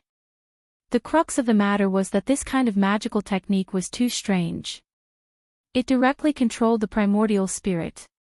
However, the primordial spirit was fragile to begin with. If one were to use brute force with their profound cultivation, they might accidentally injure their original body. In the worst-case scenario, they would die on the spot. In the best-case scenario, they would become an idiot. After trying it out, Wen Lanfeng did not dare to be reckless again. Unless someone was proficient in spells related to the primordial spirit, or Yan Zhuixing himself removed the control on the victim, it would be very difficult for ordinary people to cure them. It was not easy to cultivate a master of the soul formation stage. While he was frowning and worrying, suddenly there was a fluctuation in the communication array not far behind him. Wen Lanfeng turned around and slowly walked into the array. After contacting the person who sent the message, he immediately said in shock, "Yanqing, what's wrong with you?" After listening to the other party's complaint, Wen Lanfeng did not care about anything else. He disappeared, leaving an afterimage on the spot. As soon as he left the holy temple, Wen Lanfeng quickly flew in the direction of Lingfang Valley. At this time, he was burning with anxiety. He never expected that Yan Zhuixing would actually kill his way to Lingfang Valley after beating him up here. Although Lu Yanqing's sobbing was not very clear, he could hear that the situation was very critical. He could not wait to hear what was said, so he immediately rushed over. His flying speed was increased to the extreme. In the blink of an eye, he passed thousands of mountains and rivers below and quickly swept backward. Because Lingfang Valley was originally adjacent to Baiwan country, the distance was not too far. Coupled with Wanlongfeng's speed of rushing, he arrived in less than half a day. As soon as he arrived in the sky above Lingfang Valley, he immediately saw Lu Yanqing alone in the valley, confronting Yan Zhuixing and the others. Wanlongfeng brought out a shadow and directly landed beside Lu Yanqing. He anxiously said, "Yanqing, are you okay?" Lu Yanqing seemed to see a savior. She shook her head repeatedly and said, "I'm fine." "Quickly save them, they are all controlled by the demon eye." She pointed to old Ninth Axian and the others. Although she said that she was fine, her body was stained with blood and minced flesh. Wanlongfeng's eyes were about to crack. A majestic murderous aura erupted in an instant, stirring up the dust on the ground and causing stones to roll far away. Wanlongfeng suddenly turned around and shouted angrily, "Yan Zhuixing, you will die today." Yan Zhuixing was also secretly surprised. Wanlongfeng was indeed Wanlongfeng. He was able to cover such a long distance in such a short time. It could be seen that his cultivation was high and his flying speed was fast. On the surface, he calmly said, "You want me to die? I'm afraid it won't be that easy." He waved his hand and pointed to the people around him.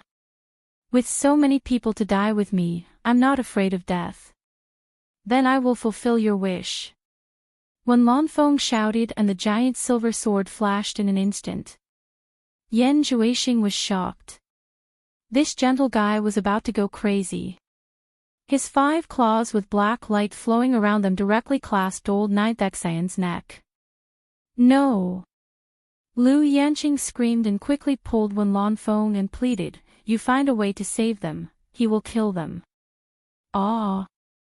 Wanlongfeng looked up to the sky and roared. The air seemed to be shaken by this roar. The people around him felt uncomfortable and deafened. Blue veins appeared on his neck.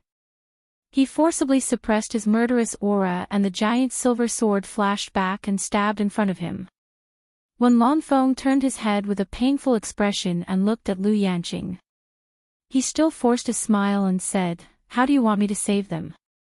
Lu Yanqing was confused and shook her head to show that she did not know.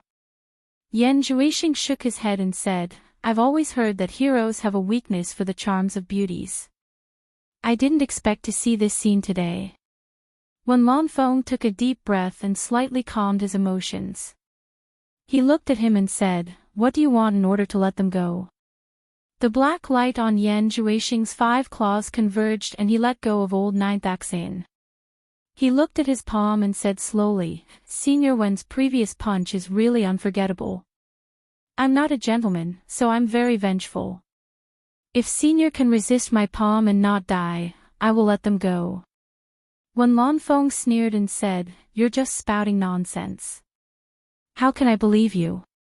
Yan Zhuixing immediately said with a smile, "I think Senior Wen has a deep understanding of the power of my devil fist.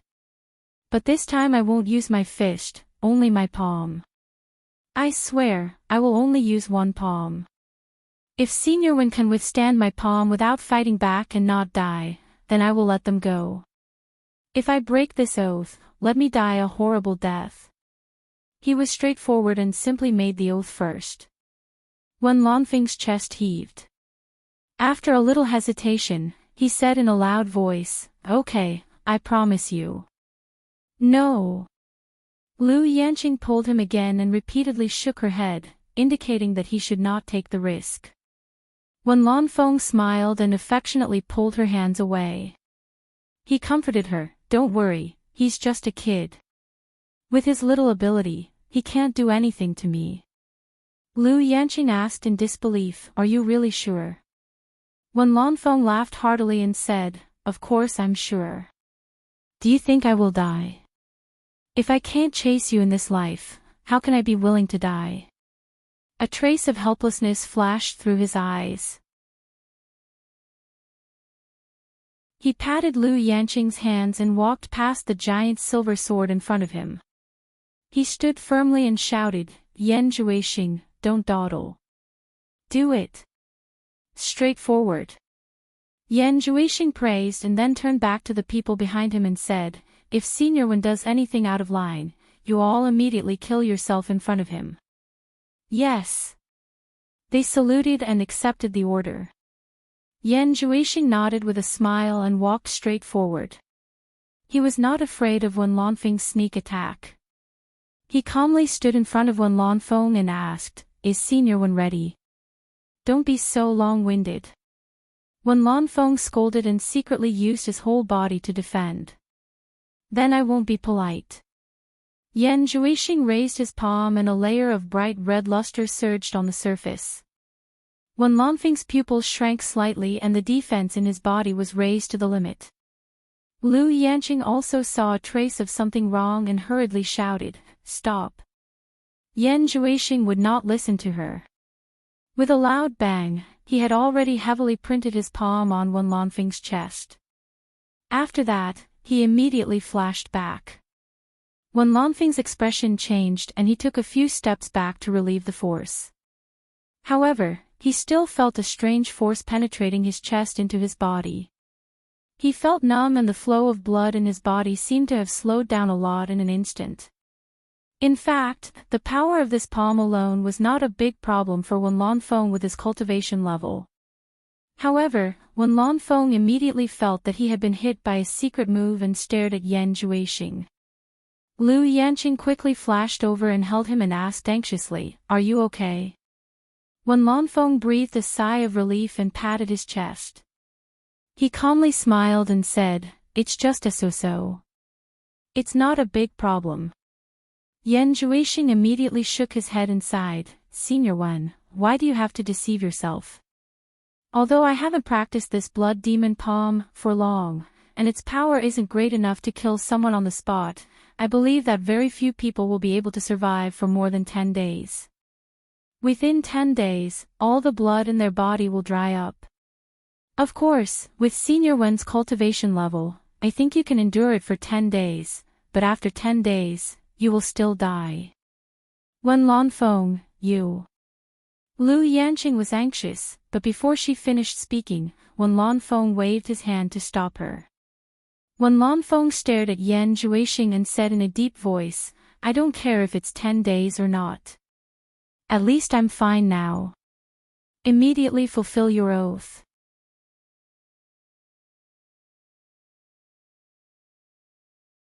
Chapter 767. "You're wrong, Senior Wen." Yan Zhuixing had a confident look on his face. He smiled faintly and said, "We agreed that I would only let them go if you could withstand my palm strike and not die. However, you will definitely die 10 days later. Why should I let them go? Despicable." Lu Yanqing screamed while trembling.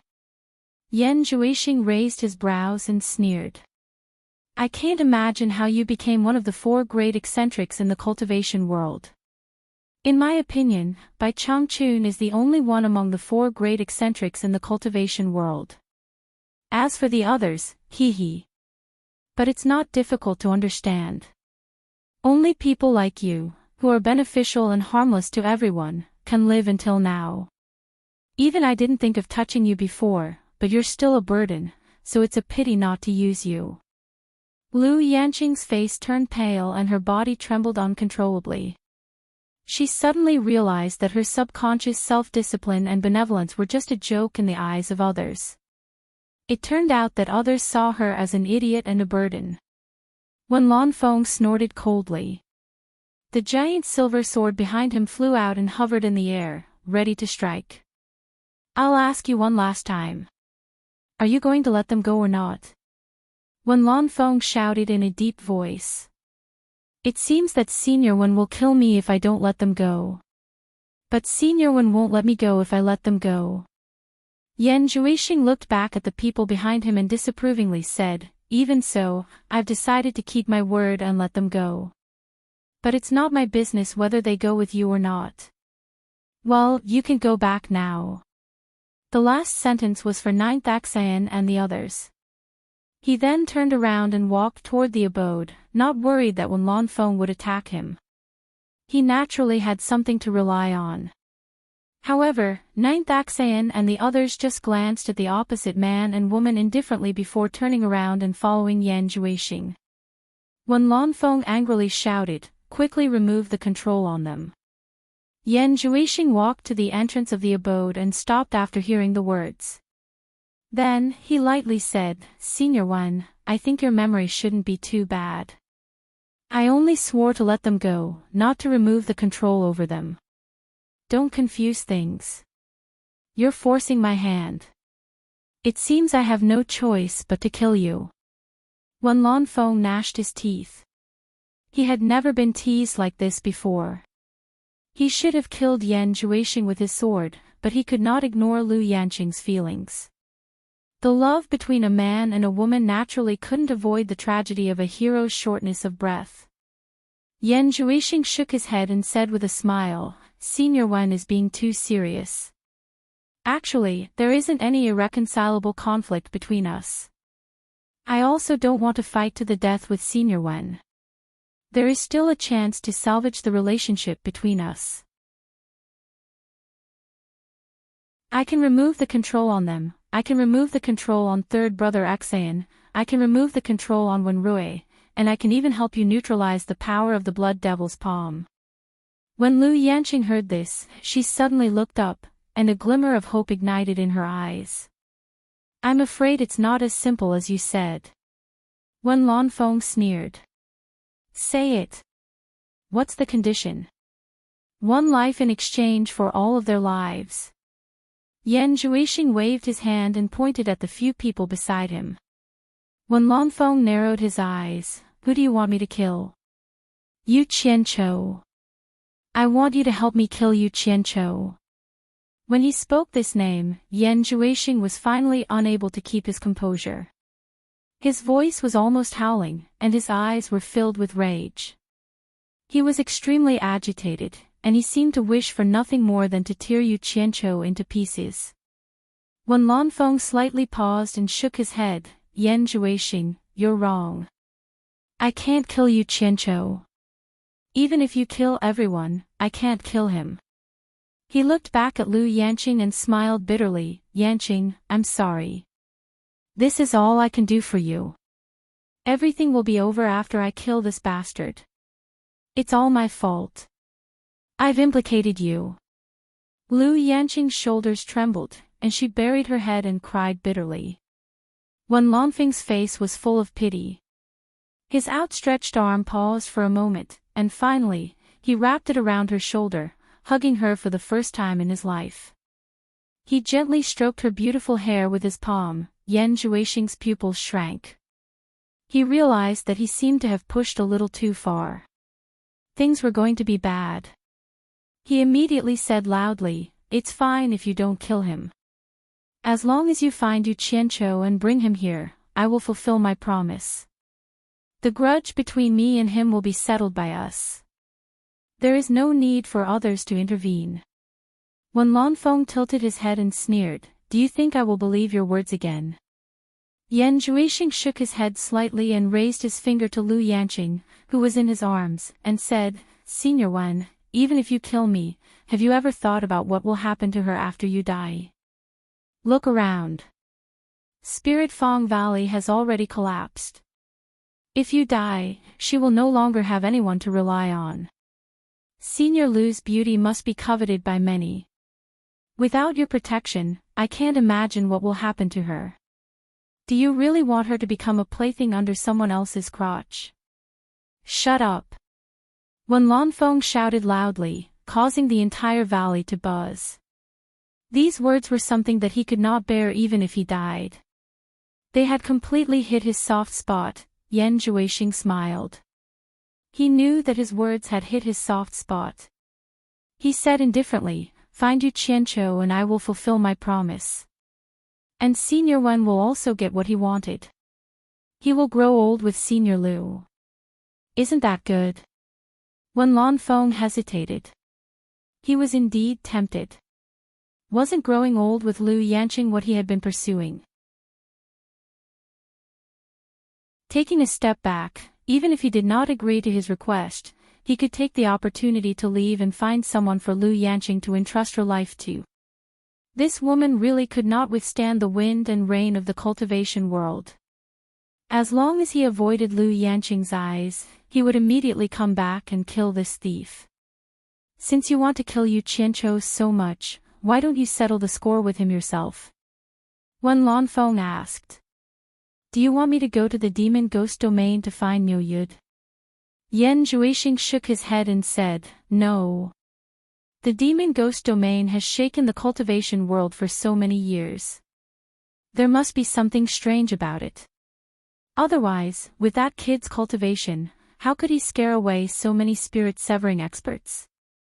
I won't take such a huge risk without knowing anything about him, so I'll have to ask Senior Wen to help me find him. There is no need for Senior Wen to worry about the rest. Wen Lanfeng was slightly startled. It seemed that this guy already knew that Yu Qianqiu was Miu Yud. After thinking about it, he firmly said, fine. I promise you. Lu Yanqing suddenly raised her head and shook her head with tears in her eyes, indicating that he could not do this. Yan Zhuixing laughed and said, Senior Wen, you should have done this long ago. Wen Lanfeng shook Lu Yanqing's shoulder and said, Yanqing, let's go and find Yu Qianqiu together. Seeing the two of them slowly turn around, Yan Zhuixing was stunned and resolutely stopped them. Wait. Senior Wen, you can go alone. Senior Lu, please bear with it for the time being and be a hostage here. Otherwise, won't this junior's efforts be in vain if the two of you don't return? You worry too much. I am not as despicable as you. Wen Lanfeng coldly snorted and pulled Lu Yanqing away. Yan Zhuixing suddenly shouted, Senior Lu, Senior Wen does not listen to advice. Don't be stupid. I don't want anything to happen to your disciple. You better think twice before you act. Lu Yanqing's delicate body shook as if struck by lightning. She immediately froze on the spot and slowly withdrew her hand from Wen Lanfeng's hand. Wen Lanfeng looked at her with a complicated gaze. His heart was filled with mixed feelings. If it was not because he did not want her to suffer even the slightest grievance, how could a mere Yan Zhuixing force him to this step? Did he really think that he was easy to bully in the cultivation world? Wen Lanfeng's gaze moved away from Lu Yanqing with difficulty.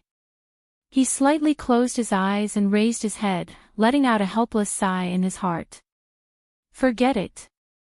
Then he suddenly turned back, narrowed his eyes and said word by word, Yan Zhuixing, I can help you find Yu Qianqiu, but I warn you, if you dare to hurt anyone here, I swear to God, even if I have to explode my dantian, I will kill you.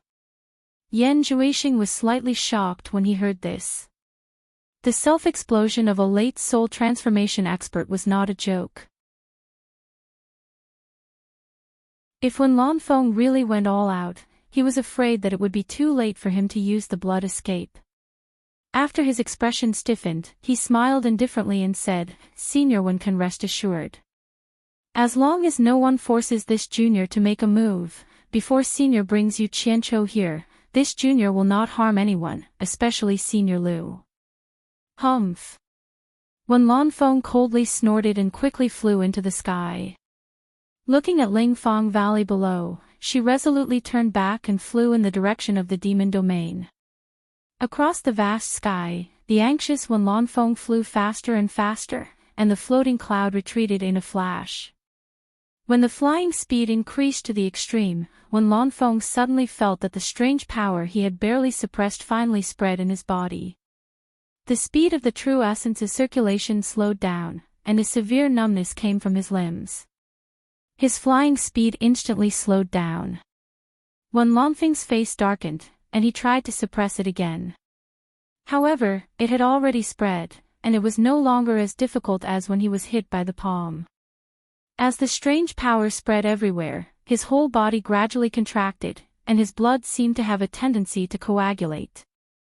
After a futile attempt to suppress it, he simply stopped suppressing it and used all his strength to increase his flying speed to the extreme he could exert.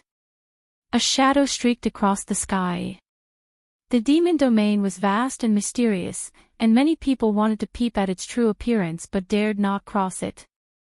The 1,000-mile lake, located in the center, was a vast scenery, like a bright mirror inlaid in the earth.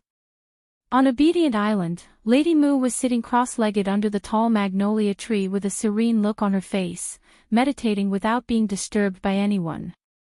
The spirit stones given to her by Yu Qianqiu were enough for her to use for a period of time. Lady Moo was very satisfied with her current life. Although she was trapped in the demon domain, as long as she followed the rules, she still had a lot of freedom. Yu Qianqiu almost did not interfere with her at all. The sound of flying came from the sky. As soon as Lady Moo opened her eyes, she saw a figure land in the center of the island. Madame Moo quickly withdrew her qi and teleported over. She was slightly startled when she saw the person. The person's appearance was both familiar and strange to her. When she saw that it was Wenlan Feng, she was shocked by his appearance. You're tuning into the LoveLore Library YouTube channel. We're so grateful for your support, and don't forget to subscribe to join us on this incredible journey through captivating stories. Your generosity through donations truly makes a world of difference, as it's the primary source of revenue that allows me to expand and enhance this channel for you. Thank you from the bottom of my heart for being a part of this adventure.